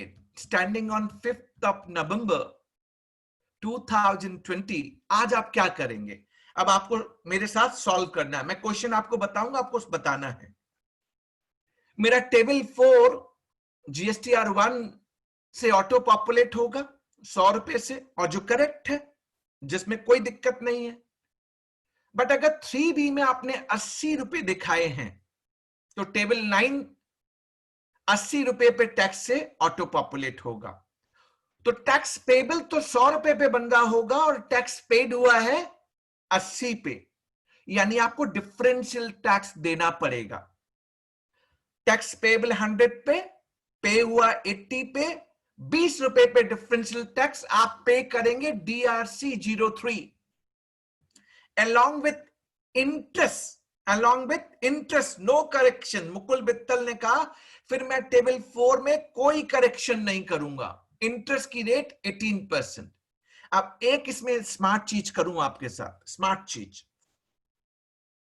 DRC 03 क्या मुझे कैश से ही पे करना पड़ेगा? Can't I pay through credit account? Tell me, can I pay through credit account? Tell me, chat box में आप लोग बताइए। मुकुल, गगन, यस, मैं क्रेडिट से भी पे कर सकता हूं, लेकिन एक चीज ध्यान रखनी है आपको। क्या ध्यान रखना है? मेरी लाइबिलिटी मान लीजिए मार्च 2019 की थी और उस मार्च 2019 में मेरे पास क्रेडिट में एक भी पैसा नहीं था, 0। Can I pay my past period liability with my current tax period credit account? मेरा क्वेश्चन समझ में आ गया होगा। Can I pay my past period liability March 2019 with current tax period credit account? Can I do that? Say yes or no. नहीं मुकुल, नहीं गगन, नहीं हो सकता। पुरानी लाइबिलिटी पुराने पीरियड की टैक्स क्रेडिट से आप कर सकते हो, आप करंट पीरियड की टैक्स क्रेडिट से, यानी आप जिस पीरियड में क्रेडिट थी नहीं उसकी टैक्स लायबिलिटी आप कैश से ही पे करते। अगर आप नॉर्मली करते, गगन, अगर आप नॉर्मली करते, जैसे निशा ने कहा सर नहीं, अगर नॉर्मली भी पे करते तो उसमें अगर क्रेडिट नहीं होता आपके पास तो आप कैश से ही पे करते ना, लॉजिकली। तो यानी आपको कैश से ही पे करना पड़ेगा। और interest, okay, but we forgive the current ITC. Mukul समझ में नहीं आई आपकी बात। बट वी फॉरगिव का मतलब क्या हुआ? सी ये तो क्वाइट लॉजिक है ना। मार्च 2019 में क्रेडिट नहीं थी आपके पास, तो आपको तो कैश से ही पे करना था। अब आज करंट का टैक्स पीरियड की क्रेडिट को आप यूज नहीं कर सकते। That would be my submission along with interest। तो इस पार्ट को भी हमने समझ लिया। अब मुकुल समझ गए इस बात को। अब दूसरा पार्ट था कि 120 पे टैक्स पे कर दिया है, 120 पे। कोई आकाश से पूछ रहे हैं, interest is to be paid even if ITC was available after adjustment of short paid liability. Yes Akash, आपका ये क्वेश्चन ले लेता हूं मैं। आकाश ने एक स्मार्ट चीज बनाने की कोशिश की। आकाश ये कह रहा है मेरे से, सर मान लीजिए मैं अपनी आउटवर्ड लायबिलिटी को पे नहीं कर पाया, पर मेरे पास क्रेडिट थी उस दौरान, मेरे पास क्रेडिट थी उस दौरान, तो भी मुझे इंटरेस्ट देना पड़ेगा। That is what the point he is raising. देखिए, पेमेंट ऑफ टैक्स एक प्रोसेस है। पेमेंट ऑफ टैक्स या तो आप क्रेडिट अकाउंट से दीजिए या कैश अकाउंट से दीजिए। Bye filing GSTR 3B, bye filing GSTR 3B। अगर आपने 3B नहीं भरा, क्रेडिट में पैसे थे लेकिन आपने नहीं भरा, तो गवर्नमेंट बोलेगी कि आपने टैक्स का पेमेंट नहीं किया। और आप एज ए टैक्स पेयर क्या काउंटर कर रहे हैं? आकाश जैसे काउंटर कर रहे हैं। आकाश कह रहे हैं, सर मेरे पास क्रेडिट में वो पैसा था। तो आपने एक सब्जेक्टिव लिटिगेशन स्टार्ट कर दिया, सब्जेक्टिव लिटिगेशन। अगर आप प्री जीएसटी में देखेंगे तो कुछ जजमेंट हैं जो हमें हेल्प करते हैं कि अगर मेरे पास क्रेडिट था जिसको मैंने यूटिलाइज नहीं किया, that is as good as payment made। लेकिन these are all depending on the process and procedure, subjective है। That would be my answer, Akash। Now coming back to the next point, अगर 3B में 120 दिखा दिया, अब आप क्या करेंगे? 100 रुपए पे ही आपको आउटवर्ड सप्लाई दिखानी थी। GSTR1 100 रुपए दिखा रहा है, पर टैक्स पेड आ रहा है 120 पे। तो यानी टेबल 9 120 पे ऑटो पॉपुलेट हो रहा होगा और टैक्स पेबल 100 पे हो रहा होगा। Excess tax. आप क्या करेंगे इसका apply for refund, refund, apply for refund. That is what the transaction. तो यानी नीतीश के क्वेश्चन से मैंने स्टार्ट किया था और आपको जीएसटीआर 9 और 9C के रिलेवेंट टेबल 4, 5, 9, 10, 11 एंड 14 को एक्सप्लेन कर दिया। पहले आप लोग चैट बॉक्स में बताइए, ये जो एक केस स्टडी मैंने आपके सामने की, नीतीश के क्वेश्चन का आंसर भी दे दिया और एक रिलेवेंट केस स्टडी 9C की भी आपके सामने कर ली। सबकी समझ में आ गई? से यस। पहले चैट बॉक्स में सब यस कीजिए कि हाँ ये समझ में आ गई, तो मुझे ये लगेगा यस आप लोगों को मेरी ये वाली बात समझ में आ गई है। All right, all right. Sir यदि किसी ने पेमेंट कर दिया हो लास्ट ईयर का DRC 3 से, तो क्या होगा सर? मतलब जमा ही करना पड़ेगा वापस उसको पैसा, मतलब जो है? अगर प्रवीण जी किसी ने DRC 03 के जरिए अगर पेमेंट कर दिया तो वो पेमेंट हो गया। लास्ट ईयर का सर 19 के लिए डिमांड आप एग्जाम्पल बनाइए। नहीं, अभी जैसे आपने कहा कि जो लास्ट ईयर की लायबिलिटी जो है वो कैश ही पेमेंट होगी, DRC 3 से नहीं होगी। आपने मेरी बात को प्रवीण जी सही कैप्चर नहीं किया। अब मैं करेक्ट करूं आपको। मैंने क्या कहा, आपने करेक्टली कैप्चर नहीं किया। ठीक है सर, याद आ गया मुझे। आपके कोलीग ने समझा दिया आपको। वो कंफ्यूज हो गया था। नहीं, आपको मेरी तरफ भी ध्यान रखना पड़ेगा। कंफ्यूज आप तब तक कंफ्यूज होते रहेंगे जब आपका ध्यान भटकेगा। आप जब मंदिर में जाएं तो भगवान की तरफ ध्यान रखिए। अगर भगवान की तरफ ध्यान रखेंगे तो नहीं भटकेंगे आप। चलिए दोस्तों, thank you. Not an issue. चलिए, मैंने प्रवीण जी अगर कुछ बोला इंटरेस्ट जगाने के लिए बोला। मेरा ऑब्जेक्टिव ऑलवेज ये होता है कि छोटी छोटी जो लाइनें होती है ना, कई बार बहुत मायने कर जाती हैं। आपका अगर कंसंट्रेशन मेरी ओर रहेगा तो अच्छा लगेगा। चलिए, एक क्वेश्चन मैंने ले लिया जिसमें नीतीश जी का भी आंसर हो गया, आप सभी का। और कोई दूसरा क्वेश्चन जिसका लेना चाहे? अब नीतीश का नहीं ले पाएंगे, अब किसी दूसरे का लेंगे हम। अब किसी दूसरे का लीजिए। ये किनके ले लीजिए? लीनोवो वाले हैं। जस्ट पॉज, लीनोवो वाले का ले लेते हैं। लीनोवो वाले क्या है? आपका नाम बताइए पहले। आपके मोबाइल का नाम आ रहा लीनोवो। अब चाइना वाला नाम मत लेना आप अपना नाम बताओ पहले। कौन है? अपना नाम डालिए। पार्टिसिपेंट से रिक्वेस्ट करूंगा जिनका लीनोवो मोबाइल है, टू ऑल पैनलिस्ट डाल रहे हैं, वो प्लीज आप अपना नाम डालिए। लीनोवो वाले कौन है? अच्छा चलिए, मैं अब वो अपना नाम नहीं डाल रहे हैं तो मैं उनकी क्वेरी ले लेता हूं। प्रवीण जी वो कह रहे हैं मेरे से कि मेरी बुक की टर्नओवर है 100 रुपया 3B में। नहीं सॉरी, बुक की टर्नओवर 100 रुपया है, 3B में 110 रुपए दिखाया और GSTR 1 में 120 दिखाई। It is because of credit note, please advice. उन्हें ये क्वेश्चन मुझे डाला है। तो सभी पार्टिसिपेंट्स को एक बार साथ ले लेता हूं। बुक की टर्नओवर 100 रुपए,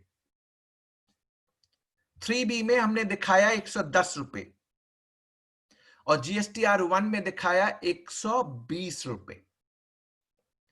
होनी कितनी चाहिए? 100 रुपए। और उनने बोला ये प्रॉब्लम इसलिए अराइज हुई है, राहुल गर्ग हैं कोई, उनने बताया कि प्रॉब्लम इसलिए अराइज हुई because of credit note. Please advice, क्या करना चाहिए हमको? देखिए, एक पैरामीटर आपको हमेशा माइंड में रखना है, पर्टेनिंग टू क्रेडिट नोट। अगर 18-19 का क्रेडिट नोट है, pertaining to 18-19 turnover outward supply, अगर आप उसका एडजस्टमेंट नहीं करेंगे तो आपकी book turnover versus GST turnover match नहीं करेगी, जो आपके केस में है, जो आपके राहुल आपके केस में है और आप सभी पार्टिसिपेंट समझ पा रहे होंगे आप लोगों के केस में है। तो दो ऑप्शंस होते हैं हमारे पास। क्या ऑप्शन होते हैं? 18-19 की टर्नओवर और उससे रिलेटेड क्रेडिट नोट। अगर आपने 18-19 में इशू किया तो 18-19 में एडजस्ट कीजिए। अगर अप्रैल 19 टू सितंबर 19 में किया तो भी आपकी जीएसटी टर्नओवर करेक्ट हो जाएगी। लेकिन अगर आपने अप्रैल 19 टू सितंबर 19 में भी नहीं किया तो आज की डेट में आप क्या करेंगे?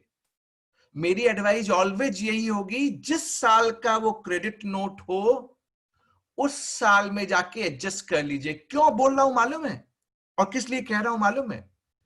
अब एक प्रेस रिलीज इशू हुई ऑन 9th of October 2020 जिसमें स्पिल ओवर इफेक्ट की बात कर रहे थे ये लोग। स्पिल ओवर इफेक्ट कौन सी?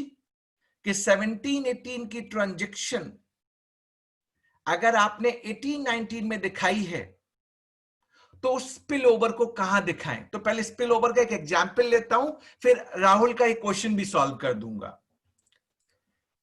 स्पिल ओवर क्या था पहले आप समझिए, आप सब अच्छी तरह से समझने की कोशिश कीजिए। अभी जितने मेरे पार्टिसिपेंट्स हैं, I really thanks them that they are really understanding and going all along with me. Spill over का मतलब ये था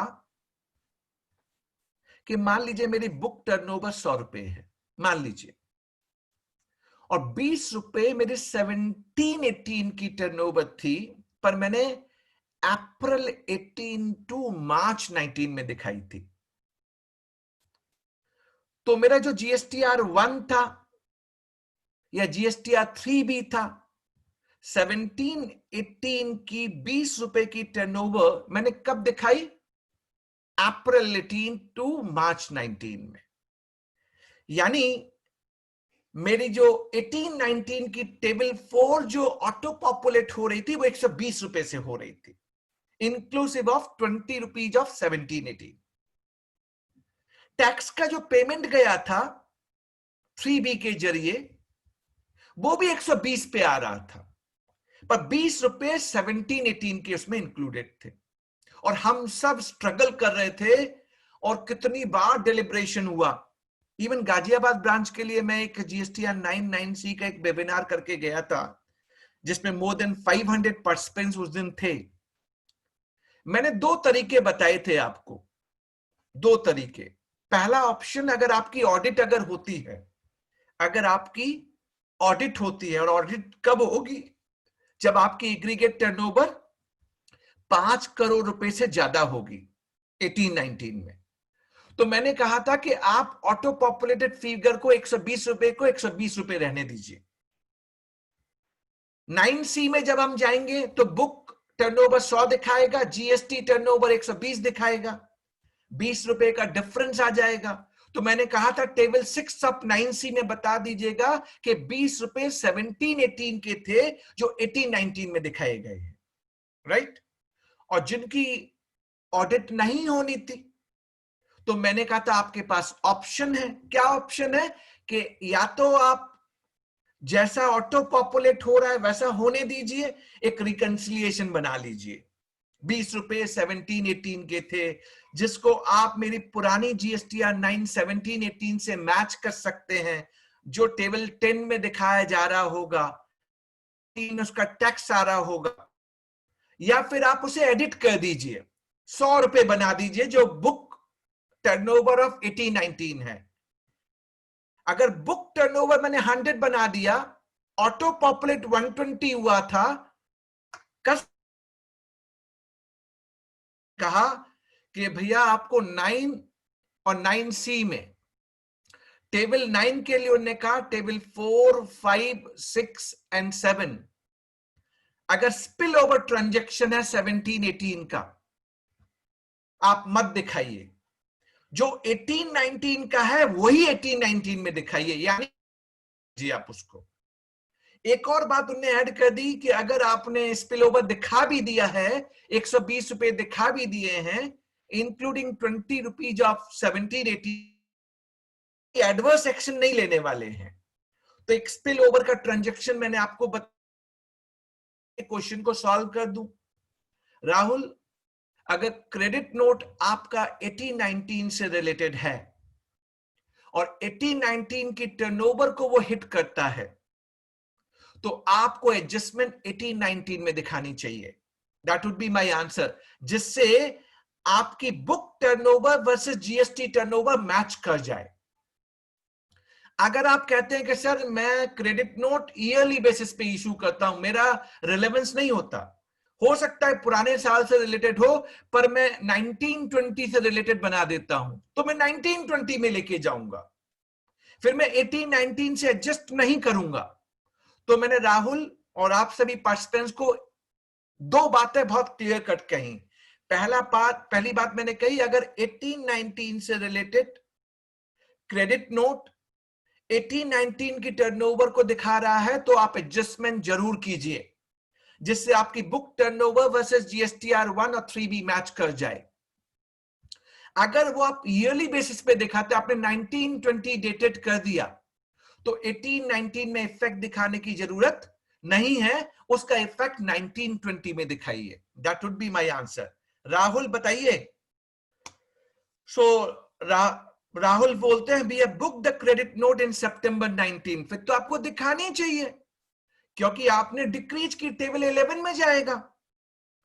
राहुल, जैसे ही आपने कहा ना कि मैंने सितंबर 19 में दिखाया है, तो टेबल 11 में जाएगा, यानी आपकी वो बुक टर्नओवर से मैच कर जाएगा। राहुल आप समझ गए, राहुल ने ओके कर दिया, चैट बॉक्स में राहुल ने ओके कर दिया। आप लोग बताइए, पार्टिसिपेंट्स, जितने सभी पार्टिसिपेंट्स है सब बताइए एक बार चैट बॉक्स पे, आपको समझ में आ गया? Please tell me in chat box. I need answer. Yes कर दीजिए सब लोग कि हाँ आपको समझ में आ गया। All right, all right, all right. चलिए गगन, कुलदीप, चलिए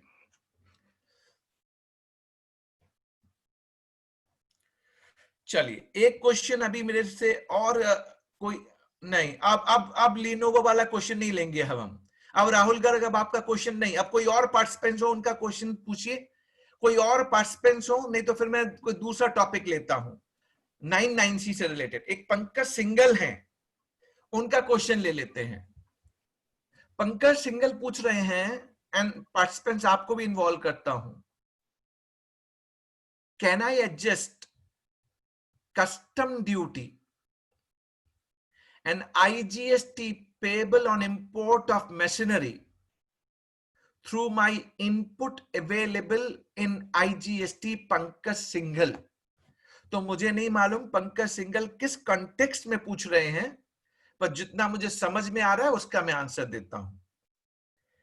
देखिए, अब जब आप इंपोर्ट करते हैं, चाहे इंपोर्ट ऑफ गुड्स की हम बात कर रहे हैं या इंपोर्ट ऑफ मशीन की बात कर रहे हैं, मेरे पास इंपोर्ट ऑफ मशीन के लिए 2 रूट अवेलेबल है। अब GSTR 9 और 9C का टॉपिक था, बट फिर भी मैंने कहा आज मैं क्वेश्चन बेस कर देता हूं, तो मैं हेल्प भी कर रहा हूं और आपको भी साथ लेता हूं।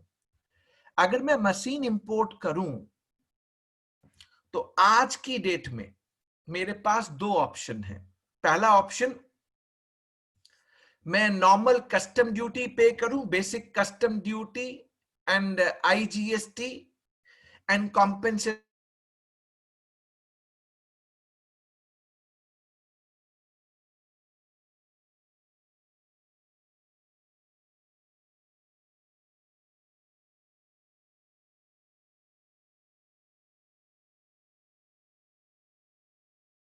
दूसरा ऑप्शन होता है एक EPCG route, export promotion capital.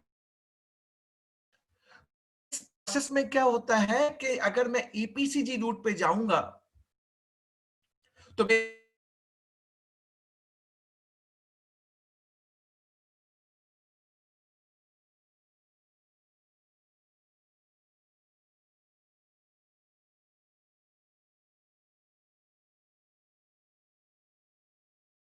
आपके लिए अब ये क्वेश्चन आ जाता है कि मैं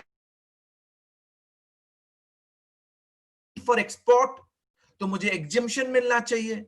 बट पंकज सिंघल क्या कह रहे हैं मालूम है? पंकज सिंघल कह रहे हैं can I adjust custom duty, basic custom duty and IGST payable on import through my ITC input available?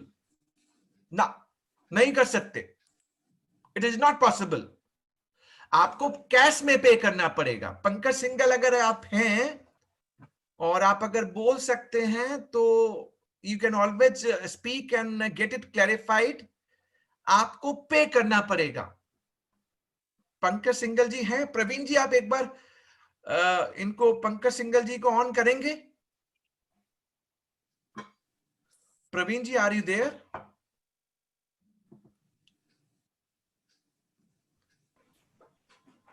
Hello. हाँ, अगर पंकज सिंघल को ऑन कर दें तो पंकज सिंघल को बता दो कि वो ITC से पे नहीं कर सकते, उनको कैश में ही पे करना पड़ेगा। There is no options available. Please Pankaj Singhal ji आप हैं?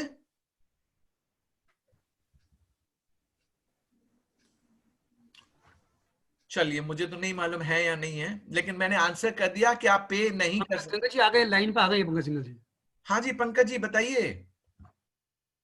Pankaj ji mic mic unmute कर लीजिए सर, माइक अनम्यूट कर लीजिए सर। हाँ, ठीक हो गया था। हाँ जी पंकज जी नमस्कार। नमस्कार सर, नमस्कार।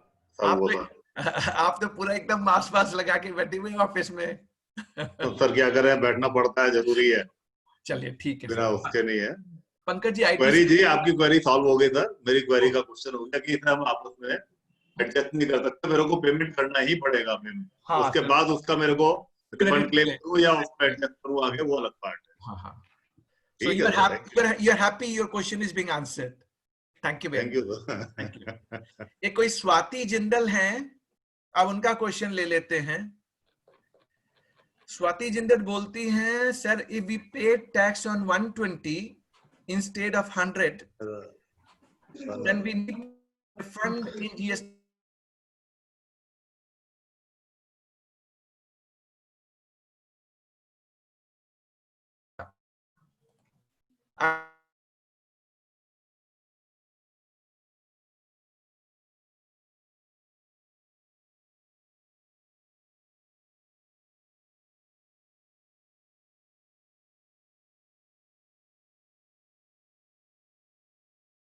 आप हैं, आप थोड़ा बताइए आपकी क्वेरी।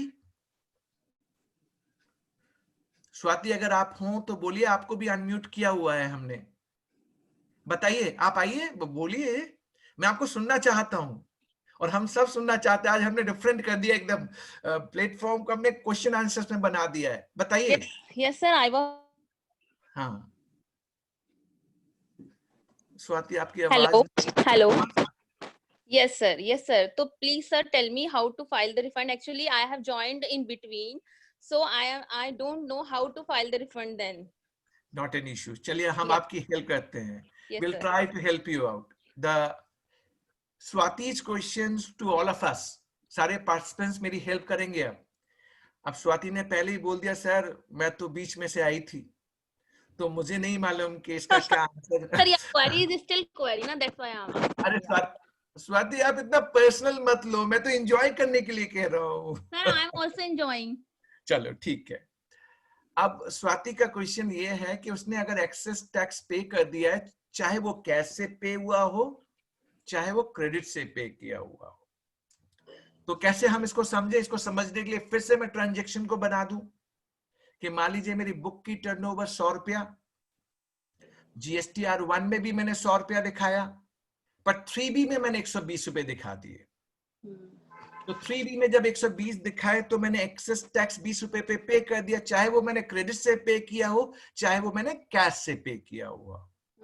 अब मुझे रिफंड मिलेगा, ये सबने आंसर कर दिया था मुझे, हम सबको ये आंसर मिल गया था कि हम रिफंड क्लेम करेंगे।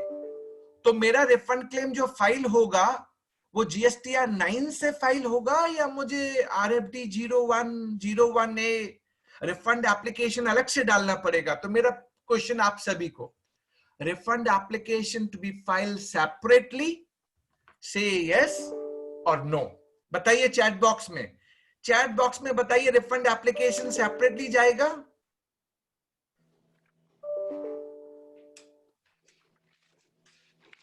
पहले आप लोग मेरे क्वेश्चन का आंसर दीजिए। गगन, पहले मेरे क्वेश्चन का answer, refund application separately file होगा। दूसरा क्वेश्चन इसमें ऐड करता हूं मैं, इनने अगर क्रेडिट से पे किया होगा तो डिपार्टमेंट क्रेडिट में रिफंड देगा, और कैश से पे किया होगा तो कैश में रिफंड देगा। स्मार्ट नहीं बनना है। कई बार कई लोग स्मार्ट बनते हैं। क्या स्मार्ट बनते हैं मालूम है? आउटपुट टैक्स क्रेडिट से पे कर दिया, एक्सेस रिफंड फाइल किया, चाहिए कैश दे दो, नहीं मिलेगा। अगर आपने एक्सेस टैक्स क्रेडिट से पे किया है तो क्रेडिट ही मिलेगा आपको अकाउंट में, कैश में नहीं मिलने वाला। सेकंड, थर्ड क्वेश्चन जो अभी लोगों ने डाला, गगन ने भी डाला और एक दो और लोगों ने डाला, उनने कहा sir instead of taking refund can be adjust in next financial year. Excess tax पे किया हुआ है, can I adjust in next financial year? तो उसके लिए आपको एडजस्टमेंट एंट्री तो डालनी पड़ेगी। मान लीजिए आपने मार्च 2020 कर लेता हूं, मार्च 2020 में एक्सेस टैक्स पे कर दिया। अब आप कहते हो कि सर मैं सब्सीक्वेंट 3B में जो फाइल करूंगा क्या उससे एडजस्ट कर लूं? क्रॉस अलाउड है। 3B ऑफ मार्च 20 का access payment can be use for April 2020 3B payment. आप जब भी पेमेंट करते हैं ई कैश लेजर या ई क्रेडिट लेजर, ई कैश लेजर और ई क्रेडिट लेजर, वहीं से एडजस्ट करते हैं आप। अब आप ये नहीं बोल सकते कि मैंने वो जो आगे एक्सेस टैक्स पे किया है ना उससे एडजस्टमेंट मांग लो। अभी तक ये मैकेनिज्म डेवलप नहीं किया है इन लोगों ने। आर्गुमेंट अच्छा लगता है कि मैंने एक्सेस टैक्स पे किया हुआ, लेकिन जब तक मशीनरी प्रोविजन इसे अलाउ नहीं करेंगे, पेमेंट के लिए वो ऑलवेज आपके दो लेजर को देखता है, e cash ledger and e credit ledger. वो 3B of preceding tax period उसमें एक्सेस पे किया है नहीं देखता। ये हमारा रिप्रेजेंटेशन का पॉइंट बन सकता है गगन। हम ये रिप्रेजेंटेशन डाल सकते हैं गवर्नमेंट को कि सर जब भी हम एक्सेस पे कर दें आप मुझे रिफंड के प्रोसेस में क्यों लेके जाते हो? आप मुझे ऑटो रिफंड दो। मैंने रिफंड एप्लीकेशन डाला और वो रिफंड मेरे ई क्रेडिट लेजर में आ जाए या ई कैश लेजर में आ जाए। हमारे लिए प्रॉब्लम यह है कि ये ऑटोमेटिकली आता नहीं है। हैसल, रिफंड एप्लीकेशन डाल, वेट कर, इसीलिए प्रॉब्लम आ रही है। बट अगर मैं आपके क्वेश्चन का आंसर अब आपसे पूछूं, can you really adjust excess payment made in preceding tax period with a future tax period? हो सकता है क्या? मशीनरी मुझे तो नहीं दिखती, आप बताओ। मैंने इतना आर्गुमेंट आपके सामने दे दिया गगन, एंड आप सभी के सामने दे दिया, हो सकता है क्या? नहीं हो सकता। So do you all agree? Okay, चलो, ऑल राइट। तो मैंने स्वाति के भी क्वेश्चन का आंसर्स कर दिया। अब मैं आगे बढ़ता हूं। एक कोई श्रुति है, श्रुति का क्वेश्चन ले लेते हैं। श्रुति का क्वेश्चन ये है, और उसके बाद 2-3 चीजें मैं करूंगा आपके साथ, और उसके बाद then we will have formally, अगर कुछ और होगा तो क्वेश्चंस ले लेंगे। एक श्रुति का क्वेश्चन लेते हैं। व्हाट डू टू नहीं समझ, if we have adjusted liability through DRC 03 in with current period credit ledger there was no previous balance. अच्छा, श्रुति बोलती हैं कि मैंने DRC 03 क्रेडिट के जरिए पे कर दिया करंट क्रेडिट अकाउंट से, लेकिन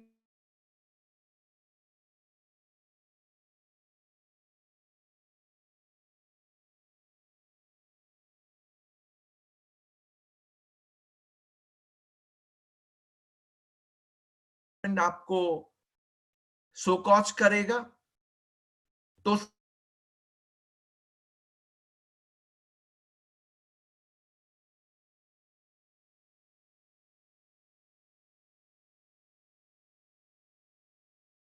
उस पीरियड में अगर क्रेडिट आपके पास अवेलेबल था ही नहीं, और आप करंट टैक्स पीरियड के क्रेडिट से अगर आप पे कर रहे हैं, तो एडवाइस मेरी यही होगी कि आप पुराना वाला टैक्स कैश में पे कीजिए, और ये जो आपने पे किया इसका रिफंड मांगिए। It should be recredited to your e credit ledger. That should be the process. Shruti, ये फॉलो करना चाहिए आपको। दैट वुड बी, से मैंने अपना आंसर आपको दिया। आप अगर कुछ और से कनेक्टेड पूछना चाहें।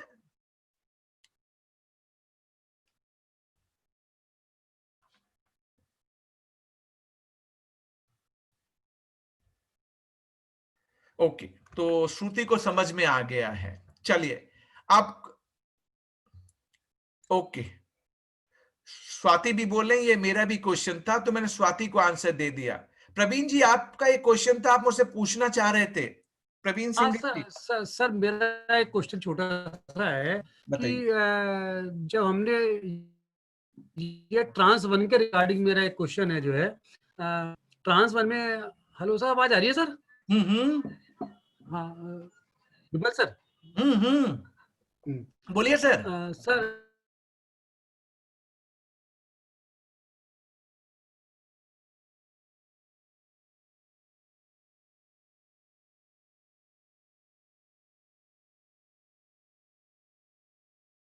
आने में हमें 1 साल लग गया, जिसकी वजह से उसने CG था उस टाइम पे एक्साइज वाला, वो क्रेडिट हमने भरने की हमारे पास टेबल नहीं आ पाई इसमें ट्रांस 1 में, तो हमने उसको लैप्स करने की बजाय उसको क्रेडिट को जो है, अब वो कहते हैं कि क्रेडिट जमा कराओ उसको हम SGST में सर पूरा स्टेट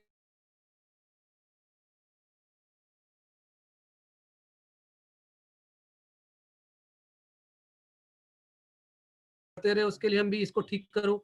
और फाइनली आज की डेट में डिमांड निकाल दी उसने, उसकी सब डिमांड दो हमारी वापस। तो मेरा अपना तो सजेशन यही था कि इसमें हमें हाई कोर्ट से रिलीफ मिलेगा। बाकी आप इसमें कैसे गाइड, इस पे क्या हो सकता है इस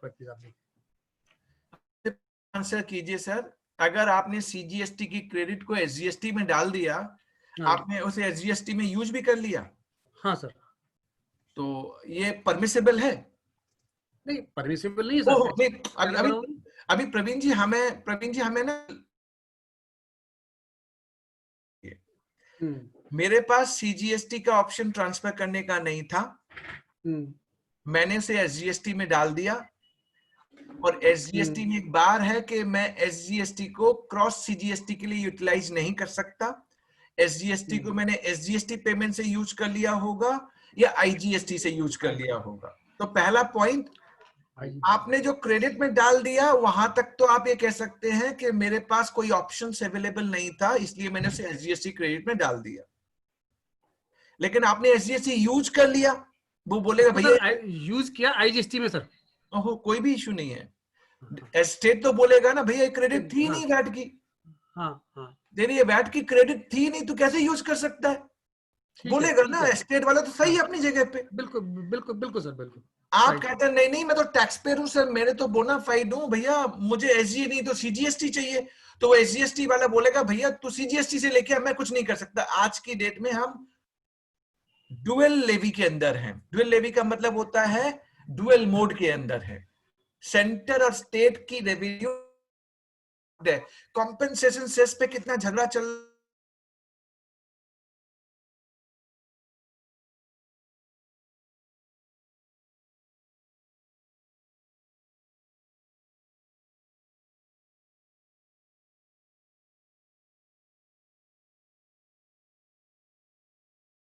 जीएसटी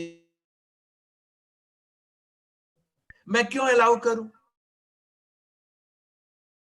पंडोराज बॉक्स खोल दिया, दूसरा पंडोरा खोल दिया कि विमल जी में तो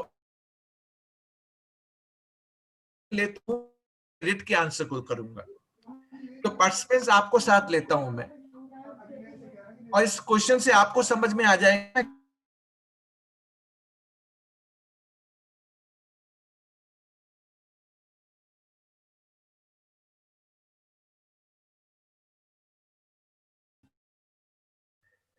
देखिए दोस्तों, एक क्वेश्चन में लेता हूं जिससे आपको समझ में भी आए और मैं प्रवीण जी के क्वेश्चन का आंसर भी कर दूं। मान लीजिए आपकी supply, outward supply intra state थी, सीजीएसटी और एसजीएसटी लगना चाहिए था, गलती से आपने आईजीएसटी लगा दिया, और वाइस वर्सा कर लेते हैं कि लगना चाहिए था आईजीएसटी पर आपने सीजीएसटी एसजीएसटी लगा दिया। हो सकता है ना कि आपने इंट्रा और इंटर गलत ट्रीट कर लिया। आज आपके पास क्या ऑप्शन है अगर लीगल रूट में फॉलो करने के लिए कहूं तो?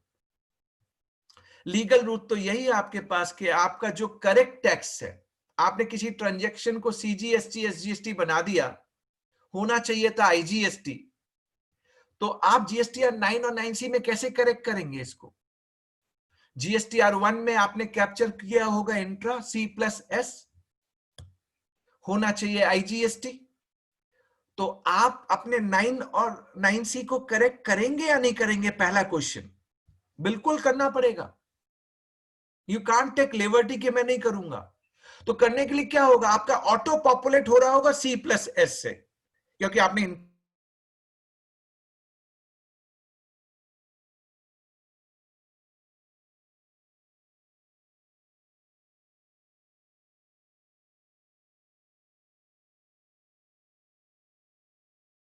होगा C+S का, और टैक्स पे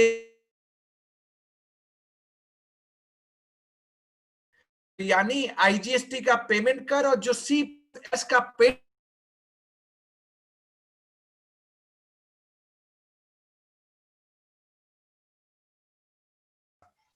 जब आईजीएसटी आप पे कर रहे होंगे तो इंटरेस्ट नहीं लगेगा। 77 सबसेक्शन 2 ऑफ सीजीएसटी एक्ट नहीं लगेगा इंटरेस्ट।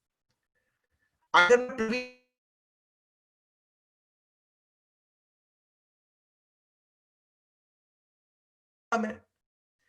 पर लॉ नहीं बोलता, लॉ बोलता है भाई ये डुअल मोड है, सबकी एक अलग अलग किटी बनाई गई है।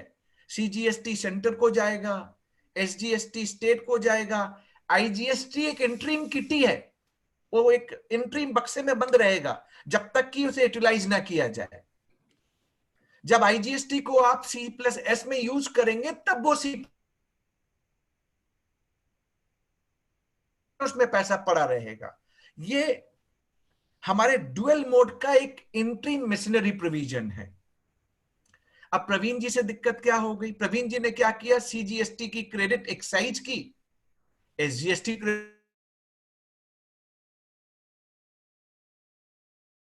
क्या एडजस्ट कर लूं? तो एक प्रॉब्लम ऐसे हो गई थी केरला में एक पिटिशनर के साथ कि उसने अपनी आउटवर्ड सप्लाई, समझ लीजिए एक बार के लिए, C+S में दिखा दिया, होनी चाहिए थी आईजीएसटी। वो उसने रिट पिटीशन फाइल कर दी।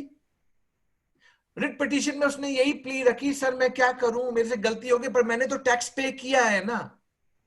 आप एडजस्ट कर लो आपस में, पीछे से बैकएंड से एडजस्ट कर लो। केरला हाई कोर्ट का जजमेंट है साजी एस, केरला हाई कोर्ट का एक जजमेंट है साजी एस, और उसमें इंटरहेड एडजस्टमेंट अलाउ कर दिया था। उन्हें कहा था कि भाई इनका कर दो, पर वो पिटिशनर को ही बेनिफिट मिलेगी, हर किसी को नहीं मिलेगी। पर अगर आप अब चाहें कि भाई ऐसा कर लो, तो आपको एक रिट पिटीशन डालनी पड़ेगी कि आपने जो क्वेश्चन मुझसे पूछा। टू माय माइंड आपके लिए दो ऑप्शंस हैं। पहला, जो एसजीएसटी क्रेडिट आपने ले ली और यूटिलाइज कर ली as per show cause notice, वो आपसे डिमांड कर रहा है, वो पे कीजिए और सीजीएसटी क्रेडिट के लिए फाइट कीजिए। Option number 1। Option number 2, sir मैं फाइट नहीं करना चाहता, मेरे केस ऐसा है जिसमें मुझे सीजीएसटी की क्रेडिट मिलनी थी, मुझे नहीं मिल पाई, मैं बोनाफाइड टैक्स पेयर हूं, मैं कोर्ट से रिलीफ लेके आऊं कि सर मैं ये दूं, ये वापस लूं, ये तो फिर मुझे मिलेगा ही। आप इनसे आपस में एडजस्टमेंट कर लें, जो भी करना है आपस में कर लें। मैं पुअर टैक्स पेयर हूं, मुझे क्यों परेशान किया जा रहा है? और मैं परेशान हुआ हूं 1 साल से। सर गलती हो गई, मैंने कंपनी का पैन नंबर लेना था, मैं डायरेक्टर का पैन नंबर डाल दिया। कोर्ट अगर आपकी बात से, आपके डॉक्यूमेंट, डेटा, सब्सटेंशिएटिंग फैक्टर से अगर सेटिस्फाई होगा तो वो आपको रिलीफ दे देगा, but there is no guarantee. अब जीएसटी सब लर्नेड होते जा रहे हैं, अब कोर्ट भी समझने लगी है कि जीएसटी है क्या। साजी एस का जजमेंट आया था 2018 में केरला हाई कोर्ट का। तो मेरे हिसाब से प्रवीण जी ये मैटर थोड़ा सा लिटिगेटिव है। दैट वुड बी माय, मतलब रिलीफ तो हाई कोर्ट ही देगा, बेसिकली देगा तो जो भी है, मतलब अगर देगा तो हाई कोर्ट देगा, वो भी आपके डेटा, डॉक्यूमेंट और सब्सिस्टेंट फैक्टर पे। हो सकता है ना कि आपके डेटाबेस क्या है, आपको प्रूफ करना पड़ेगा कि आप बोनाफाइड रहे हैं, आपने सारे स्टेप्स लिए थे, आपने गवर्नमेंट को इंटीमेट किया था, सब कुछ आपने वन साइडेड सारी चीज करके बैठे हुए हैं। तो कोर्ट बोलेगा तुमने कभी किसी से बात की, तुम इसको एसजीएसटी में ले रहे हो, तुमने किसी को इंटीमेट किया, तुम एसजीएसटी में ले रहे हो। कोर्ट ये सब चीजें पूछेगा आपसे। सिर्फ रिट डालने से ही आपको रिलीफ मिलेगी, मैं थोड़ा सा रिजर्व हूं इस मामले में। ठीक। तो मैंने प्रवीण जी का भी आंसर कर दिया। अब मैं 2 चीज और करना चाहता हूं, उसके बाद हम क्लोज कर लेंगे आज का सेशन। एक निशा है, निशा का एक क्वेश्चन ले लेता हूं और उसके बाद मैं 2 केस स्टडी करूंगा and then we will close today. Nisha का क्वेश्चन ये है, निशा पूछ रही हैं और आप सब मेरी हेल्प कीजिए, मैं आप सबसे चाहता हूं। प्रवीण जी आप हेल्प कीजिएगा इसमें, आप मेरी, अब आपसे मुझे हेल्प चाहिए, मैं नहीं बोलूंगा, मैं आपसे आंसर दिलवाऊंगा। तो निशा जी, मैं प्रवीण जी को साथ ले लिया है। तो प्रवीण जी मेरे साथ लॉयर हैं, इस केस में आर्ग्यू करेंगे। तो मैं पहले क्वेश्चन पढ़ देता हूं।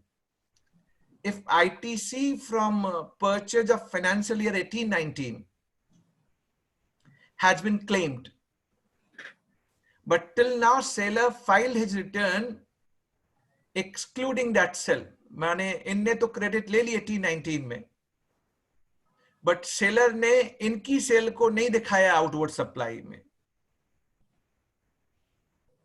Till now that sale is not filed. Then what to do for that ITC, if any GSTR 9 for 18-19? निशा जी ने जो पूछा आप समझ गए ना प्रवीण जी? निशा जी आप हैं? निशा जी को भी एक बार अनम्यूट कीजिए। निशा जी आप हैं, आपने बहुत अच्छा क्वेश्चन पूछा है, सबके लिए होगा। निशा जी आर यू देयर? विकास निशा नाम है, निशा Gupta. We have allowed her, sir.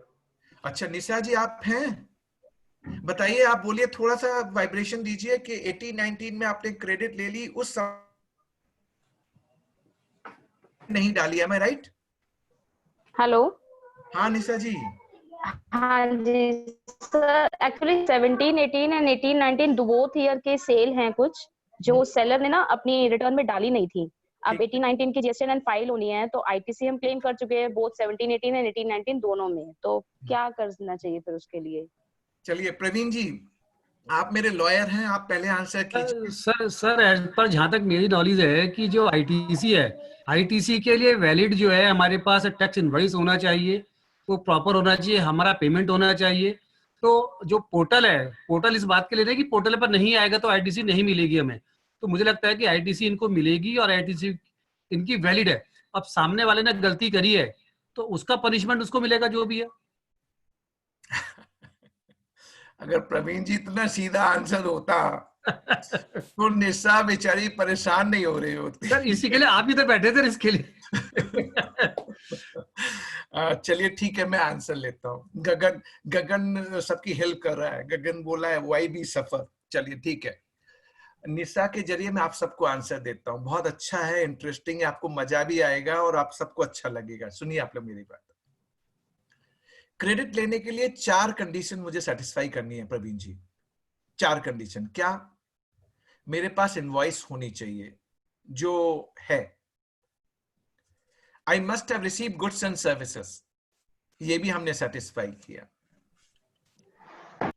तीसरी कंडीशन ये है कि सप्लायर ने टैक्स का पेमेंट करवा दिया हो सकता है निशा जी ने सप्लायर को पेमेंट किया है 17, 18 और 18, 19 में।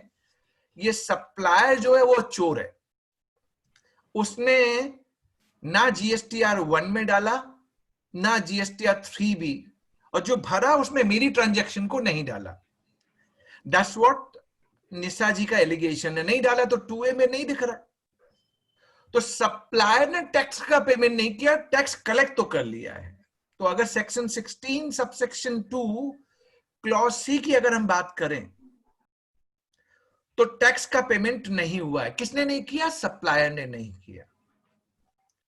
लॉ तो ये बोलता है कि सप्लायर ने नहीं किया तो मैं आपको नहीं दूंगा। और लास्ट कंडीशन है रिसिपिएंट रिटर्न फाइल करता हो रेगुलरली। अब आप एक चीज समझिए, अगर सप्लायर ने टैक्स का पेमेंट नहीं किया 17, 18 और 18, 19, मुझे क्रेडिट मिलेगी या नहीं मिलेगी? एक बार मैं ऑडियंस से पूछूं, मेरे जितने पार्टिसिपेंट्स बैठे हुए हैं उनसे पूछूं। मान लीजिए सप्लायर को मैंने पेमेंट कर दिया और सप्लायर ने टैक्स जमा नहीं कराया, गवर्नमेंट को जमा नहीं कराया। बीइंग रिसिपिएंट, बीइंग कस्टमर, मुझे क्रेडिट मिलेगी? व्हाट यू से? अंबोज ने कहा नहीं मिलेगी। और बताइए, और सभी से पूछ रहा हूं मैं, आप सब बताइए मिलेगी या नहीं मिलेगी? सो आकाश ने भी मना कर दिया नहीं मिलेगी। निशा आपके फेवर में वोट नहीं गिर रहे हैं। बिडेन और ट्रम्प की लड़ाई जोरदार चल रही है यूएस में, सब आपके अगेंस्ट में वोट डाल रहे हैं। निशा देखिए, संजय कुमार अरोड़ा है, इनने भी मना कर दिया। नवेंदु गर्ग हैं, इनने भी मना कर दिया। निशा आप यस कर रही हैं, आप तो खुद कैंडिडेट है, आप तो यस मत कीजिए। अच्छा, subject to litigation Amit Kishan Garg हैं, कि एक है स्वाति हैं, वो बहुत वो बहुत, आप ये कहते हैं सर मिलनी चाहिए। और मिलनी तो चाहिए, अब मिलेगी कैसे? लॉ को देखना है हमको। मनोज अग्रवाल यस करते हैं। चलिए मैं आपके सामने इसको करता हूं। मेरे हिसाब से क्रेडिट मिलनी चाहिए। अब मिलनी चाहिए तो लीगल आर्गुमेंट मैं आपको दूं, कैसे मिलनी चाहिए, क्या करना चाहिए, कैसे मुझे क्रेडिट मिलेगी, मैं आपको बताता हूं। ये डिस्प्यूट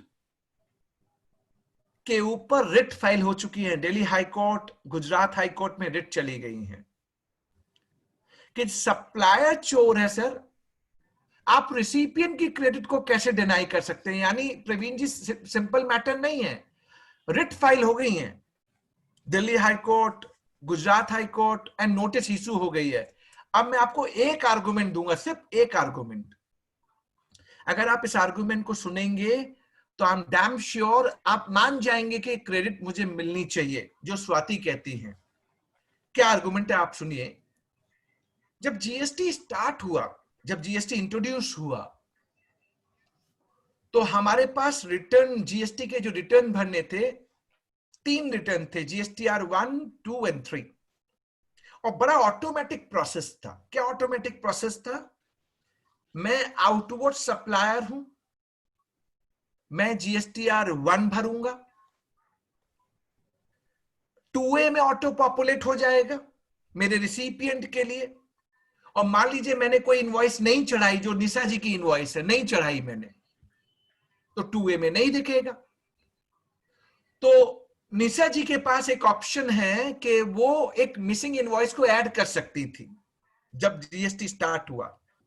जब वो मिसिंग इनवॉइस को ऐड करेंगी और जीएसटीआर 2 फाइनल करेंगी तो एक जीएसटीआर 1A ऑटो पॉपुलेट होगा और उसमें वो मिसिंग इनवॉइस आ रही होगी जिसमें बायर ने क्रेडिट ले ली है और सप्लायर ने आउटवर्ड सप्लाई नहीं दिखाई है, टैक्स का पेमेंट नहीं किया है। यानी बायर ने क्रेडिट ली, सप्लायर को दिख रहा है कि मेरी ये मिसिंग इनवॉइस है और गवर्नमेंट को भी मालूम पड़ रहा है कि बायर ने क्रेडिट ले ली पर सप्लायर ने आउटवर्ड सप्लाई नहीं दिखाई है।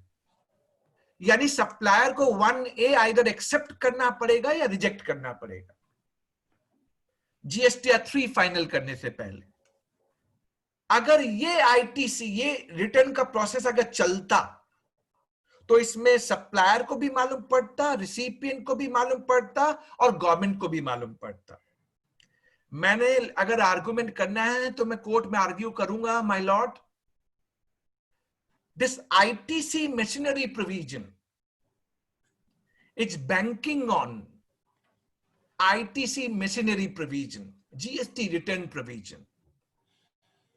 अगर मेरे सप्लायर ने कोई इनवॉइस नहीं चढ़ाई तो मैं मिसिंग इनवॉइस पे क्रेडिट ले सकता था। ये मेरा जीएसटीआर 2 जब मैं फाइल करता, जो मेरे बायर को भी दिखेगा, मैं तो ले ही रहा हूं क्रेडिट मिसिंग इनवॉइस पे, और गवर्नमेंट को भी दिखेगा। जब गवर्नमेंट ने ही 2 और 3 विड्रॉ कर लिया, जीएसटीआर 2 और 3, मेरा दोष नहीं है, कस्टमर का, रिसिपिएंट का दोष नहीं है, गवर्नमेंट ने विड्रॉ कर लिया, तो आप बताइए बायर का क्या दोष है? बायर ने कहां गलती की? सेकंड, जीएसटीआर 2A जो ये दिखता है ना जिसमें क्रेडिट आ रही है, ये आया था अक्टूबर 2018 से।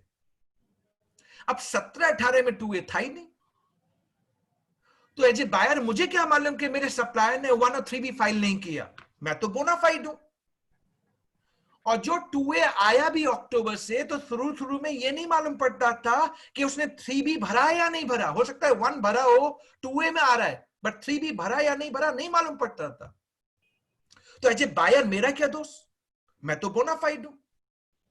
तीसरा क्वेश्चन, जब आईटीसी मशीनरी आपका 37, सेक्शन 37, 38, 39, 41, 42 इन सब पे बैंक करता है, इन सब पे रिलाई करता है, इसी के बेसिस पे आईटीसी मैचिंग होती है, और गवर्नमेंट ने 2 और 3 विड्रॉ कर लिया, तो इसमें मेरा क्या दोष? Now can you deny, can you it? Pre GST में ले जाता हूं आप लोगों को। प्री जीएसटी में भी ये डिस्प्यूट हुआ, तो एक सुप्रीम कोर्ट का जजमेंट है केके इंडस्ट्रीज लिमिटेड। उस जजमेंट में सप्लायर ने टैक्स जमा, सेंट्रल एक्साइज नहीं कराया था, बायर को ये लोग मना कर रहे थे क्रेडिट नहीं देंगे। कोर्ट ने कह दिया no way, for supplier falls you can't deny credit. Delhi high court में दिल्ली वैट का जजमेंट गया, दिल्ली वैट से रिलेटेड, सप्लायर फॉल्टेड, रिसिपिएंट की क्रेडिट डिनाई करने की बात की, तो कोर्ट ने कहा for the fault of supplier you can't deny credit of the recipient. SLP file हुई सुप्रीम कोर्ट में, SLP got dismissed, मेरिट पे कोई डिस्कशन नहीं हुआ। जीएसटी में भी हम सेम बात कर रहे हैं। निशा भी यही कह रही है, सर मैंने तो सप्लायर को टैक्स का पेमेंट कर दिया, और जो सिस्टम होना चाहिए था रिटर्न भरने का, वो गवर्नमेंट ने 2 और 3 खुद विड्रॉ कर लिया, तो मेरा क्या दोष है? As a recipient, what is the fault of mine that credit is not available? आप जाके सप्लायर को पकड़िए। अगर ये रिटर्न प्रोविजन जो मैंने बताया अगर चल रहा होता, तो गवर्नमेंट को भी मालूम पड़ जाता कि निशा ने क्रेडिट ली है जिसकी आउटवर्ड सप्लाई नहीं दिखाई गई है। सप्लायर को मालूम पड़ जाता कि मेरी एक इनवॉइस है जिसको मैंने आउटवर्ड सप्लाई में नहीं दिखाया, पर बायर निशा क्रेडिट लेके बैठी हुई है। अगर वो रिटर्न सिस्टम चलता, जीएसटी लॉ कहता है, मैं नहीं कह रहा, अगर उस सिस्टम के तहत आपने 2 और 3 को विड्रॉ कर लिया, तो फिर आप आईटीसी के लिए रिसिपिएंट कस्टमर को रिस्पॉन्सिबल नहीं बना सकते। नोटिस इशू हो गई है इस केस में गवर्नमेंट को, रेवेन्यू को। Revenue need to argue now. मैंने आपको आर्गुमेंट दे दिए, मेरा टेक ये है इस ग्राउंड पे। सो प्रवीण जी, मैंने आपको सारे आर्गुमेंट दिए, किस केस में ये मुझे क्रेडिट मिलेगी और कैसे मिलेगी। सो निशा जी, मैंने अपने आर्गुमेंट दे दिए हैं कि आपको क्रेडिट मिलनी चाहिए, बट अगर अमाउंट आपका मेजर है, ज्यादा अमाउंट है, तो मेरी एडवाइस आपको यही होगी कि आप एक रिट जरूर फाइल कीजिए। So sir, till now no final judgement is there. Nisha, नहीं है, कोई फाइनल जजमेंट नहीं है। मैंने आपको प्री जीएसटी के जजमेंट दे दिए, जीएसटी का आर्गुमेंट भी आपके सामने कर लिया। अब मैं आपसे पूछूं, इतना आर्गुमेंट सुनने के बाद, निशा के साथ आप लोग भी बताइए, इतना आर्गुमेंट सुनने के बाद आपको क्या लगता है, हमें क्रेडिट मिलनी चाहिए या नहीं मिलनी चाहिए? क्रेडिट इज अवेलेबल और not available? Please tell me. मैं तो आप लोगों से पूछ रहा हूं, आप लोग बताइए, tell me in chat box कि मिलनी चाहिए। जैसे आकाश सिंगल जी थे, पहले उन्हें मना किया, पर अब वो कह रहे हैं मिलनी चाहिए। तो मैंने तो अपने आर्गुमेंट आपको डाले हैं।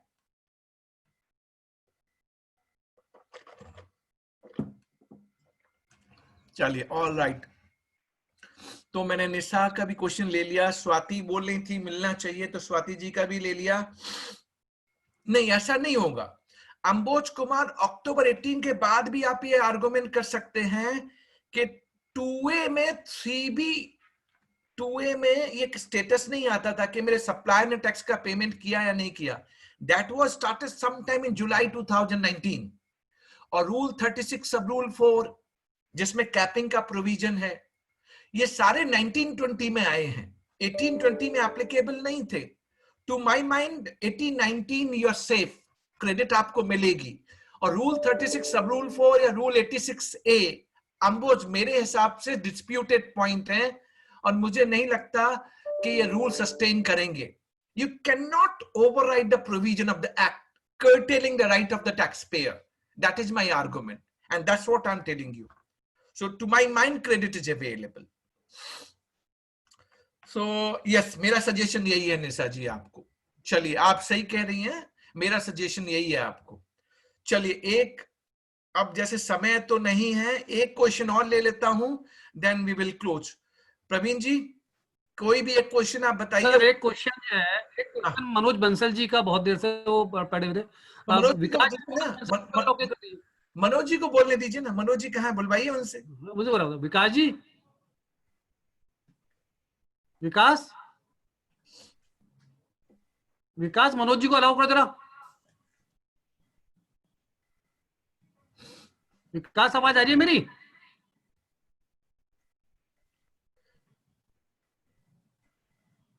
विकास,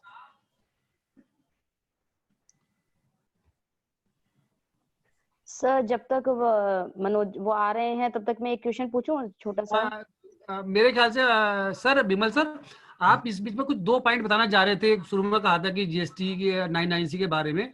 इन द मीन टाइम आप प्लीज उसको जैसा एक बार उसको टाइम ले लेगा सर, 10 मिनट रह गया। अब एक क्वेश्चन लेना है मुझे बस। हेलो, एक क्वेश्चन है, तो एक क्वेश्चन किसी का भी आप बोलिए, मैं ले लेता हूँ। सर, एक प्रॉब्लम लगातार सब लोगों के साथ हुई स्टार्टिंग में। What they did is if they had to reverse the ITC, they had increased their liability, or vice versa, if they had to reduce their liability, they have increased their ITC. What should be the adjustment in GST 9 in that case? See, these are the things incorrectly done, Akash.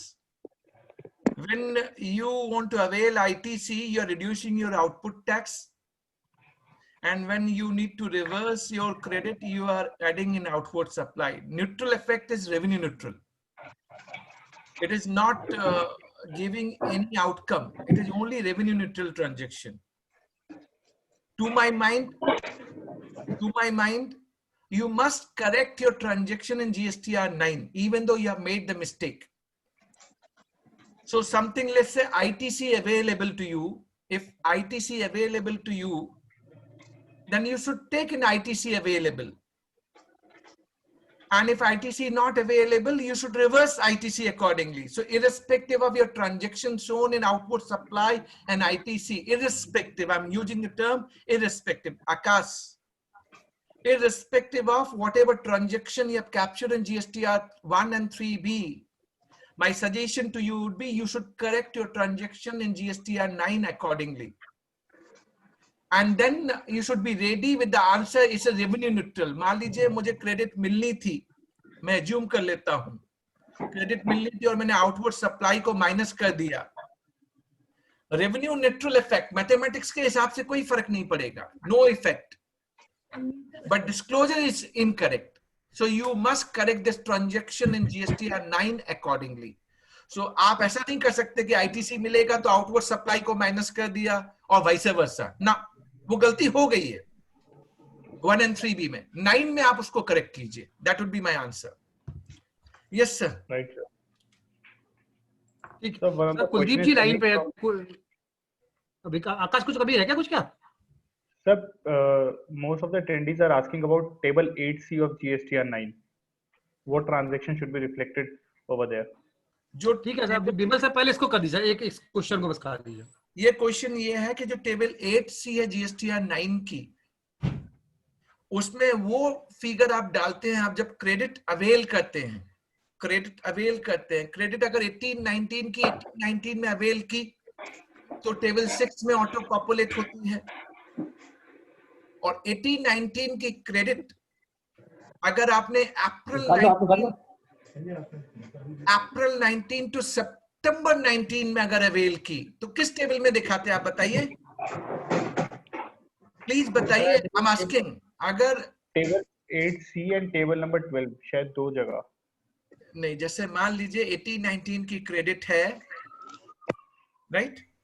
अगर आपने अप्रैल 19 to सितंबर 19 में ली तो availed किस में आता है? Table number 13 में आता है ना.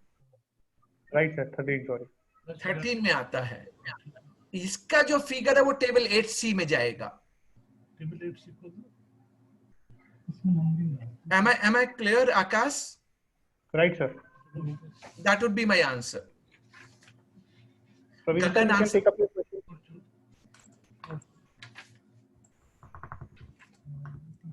प्रवीण जी.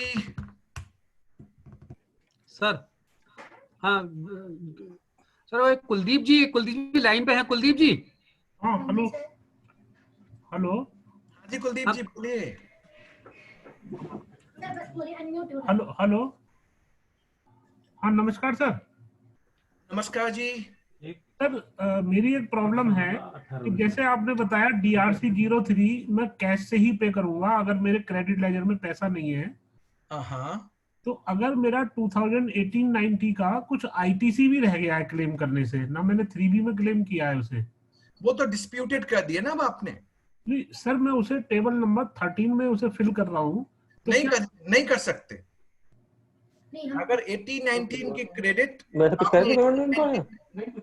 अगर एक बार म्यूट करना पड़ेगा मनोज जी आप सबको. जी सर. अगर हेलो प्रवीण जी म्यूट कीजिए पहले सबको. Hello Kuldeep ji please carry on.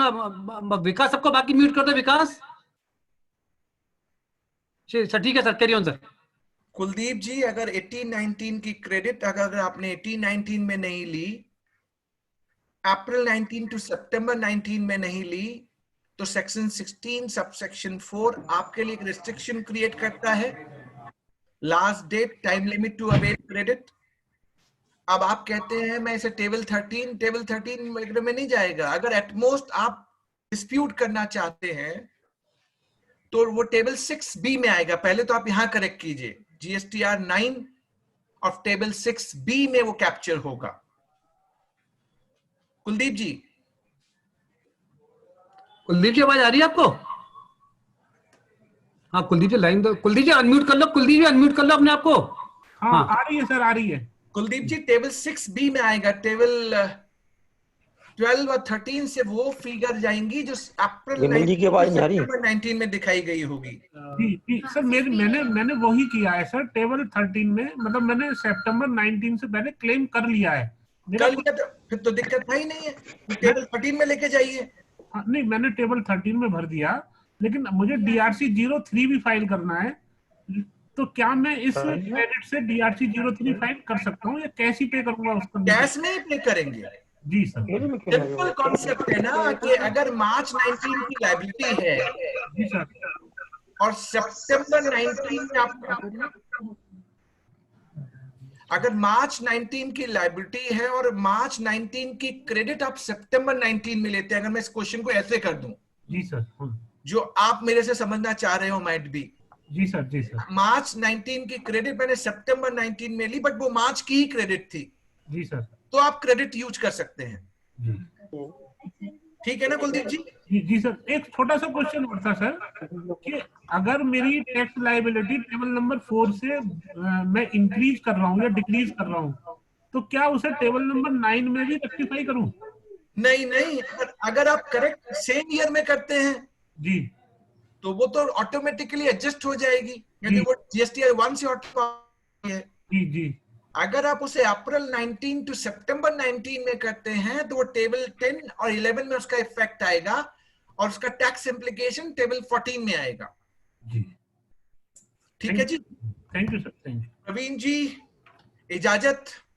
अभी 2 मिनट आपको और लूंगा आपकी। मनोज जी भी बहुत देर से परेशान है, उनको भी एक आपका मार्गदर्शन चाहिए जरा, मनोज जी को भी।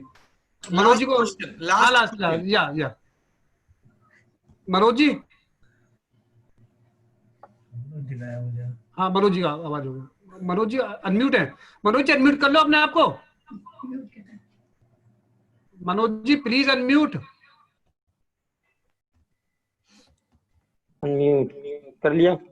हेलो, हाँ हाँ मनोज जी बताएं बताएं, हाँ बताएं मनोज जी। सर मेरी क्वेरी ये थी कि अगर हम कोई दूसरा बिजनेस एक ही GSTN नंबर में सेम स्टेट में ओपन करते हैं, तो हमें उसको रजिस्ट्रेशन में एडिशनल प्लेस में दिखाकर रजिस्ट्रेशन करना पड़ता है। हाँ हाँ।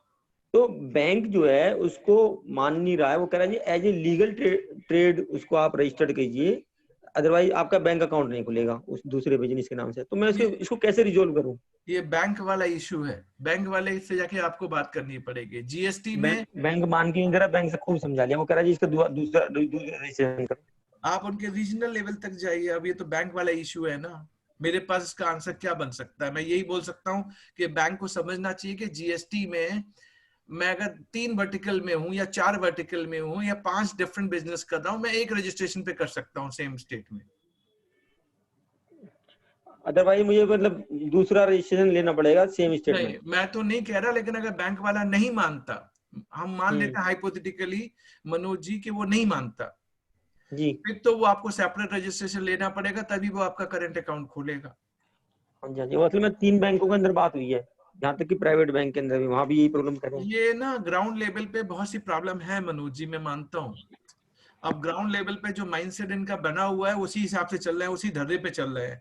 एक प्रोविजन दूसरे प्रोविजन को नहीं मानता, दूसरा प्रोविजन तीसरे, बैंक वाला GST को नहीं मानता, GST वाला बैंक को नहीं मानता, बस इसी के बीच में हम फंसे हुए हैं और ईज ऑफ बिजनेस की बात कर रहे हैं जो आती नहीं है। ठीक sir, thank you. Thank you dear, thank you very much Praveen ji. Thank you Bimal sir. पहली बात तो सर, जितने लोग शुरू से थे लास्ट तक आपके साथ बने हुए हैं, पहली बात। और दूसरी बात सर, आपने जिस तरह से क्वेरीज को रिसॉल्व किया है पूरा सभी हमारे मेंबर्स की, वो बहुत ही ग्रेटफुल है सर। मैं इसके लिए आपको बहुत दिल से धन्यवाद देता हूँ और प्रयास करेंगे कि भविष्य में भी आपको हमेशा आपका मार्गदर्शन मिलता रहे और बेटर अच्छा करेंगे, हमें पूरी उम्मीद है। लेकिन मैं आपको बहुत बहुत धन्यवाद करता हूँ मेंबर्स को भी, कि जिन्होंने क्वेरी रखी है वो क्वेरी ऐसी थी जिन पे लिटिगेशन था, मतलब जिनमें आपका थोड़ा सा मार्गदर्शन मिल गया हमें, तो वो काफी एक बहुत अच्छी क्वेरी हमारी बन गई वहाँ पे जाकर के जो है। तो मैं आपको बहुत दिल से आपका बहुत बहुत एक बार धन्यवाद करता हूँ, अपने सारे पार्टिसिपेंट का भी, कि जिन्होंने इस तरीके से पूरे लग करके पूरे 2 घंटे लगातार आपको सुना, आपकी सबकी क्वेरीज आपने प्रयास किया सोल्व करने का, जितना टाइम था। और जिन मेंबरों की क्वेरी आज रह गई हैं, हम उसको किसी और नेक्स्ट वीक में क्वेरी इनको सोल्व करने का पूरा प्रयास करेंगे। बिमल सर हमेशा क्वेश्चन की क्वेरी जो रह गई है वो उनको आप व्हाट्सएप भी कर सकते हैं, उनकी मेल पे भी दे सकते हैं, वो वहां भी क्वेरी करते हैं, मैंने इनको देखा है हमेशा सर को। तो सर वो भी क्वेरी देंगे सर इसको। हाँ सर। सर अब मुझे ना, मैं भी इंसान हूँ। थोड़ी मेरे ऊपर भी दया कीजिए। दया इसलिए कीजिए, मैं क्यों मानता हूँ मालूम है? ये जो 2 घंटे की सेशन देता हूँ ना, यहाँ आने बोलिए लोगों को।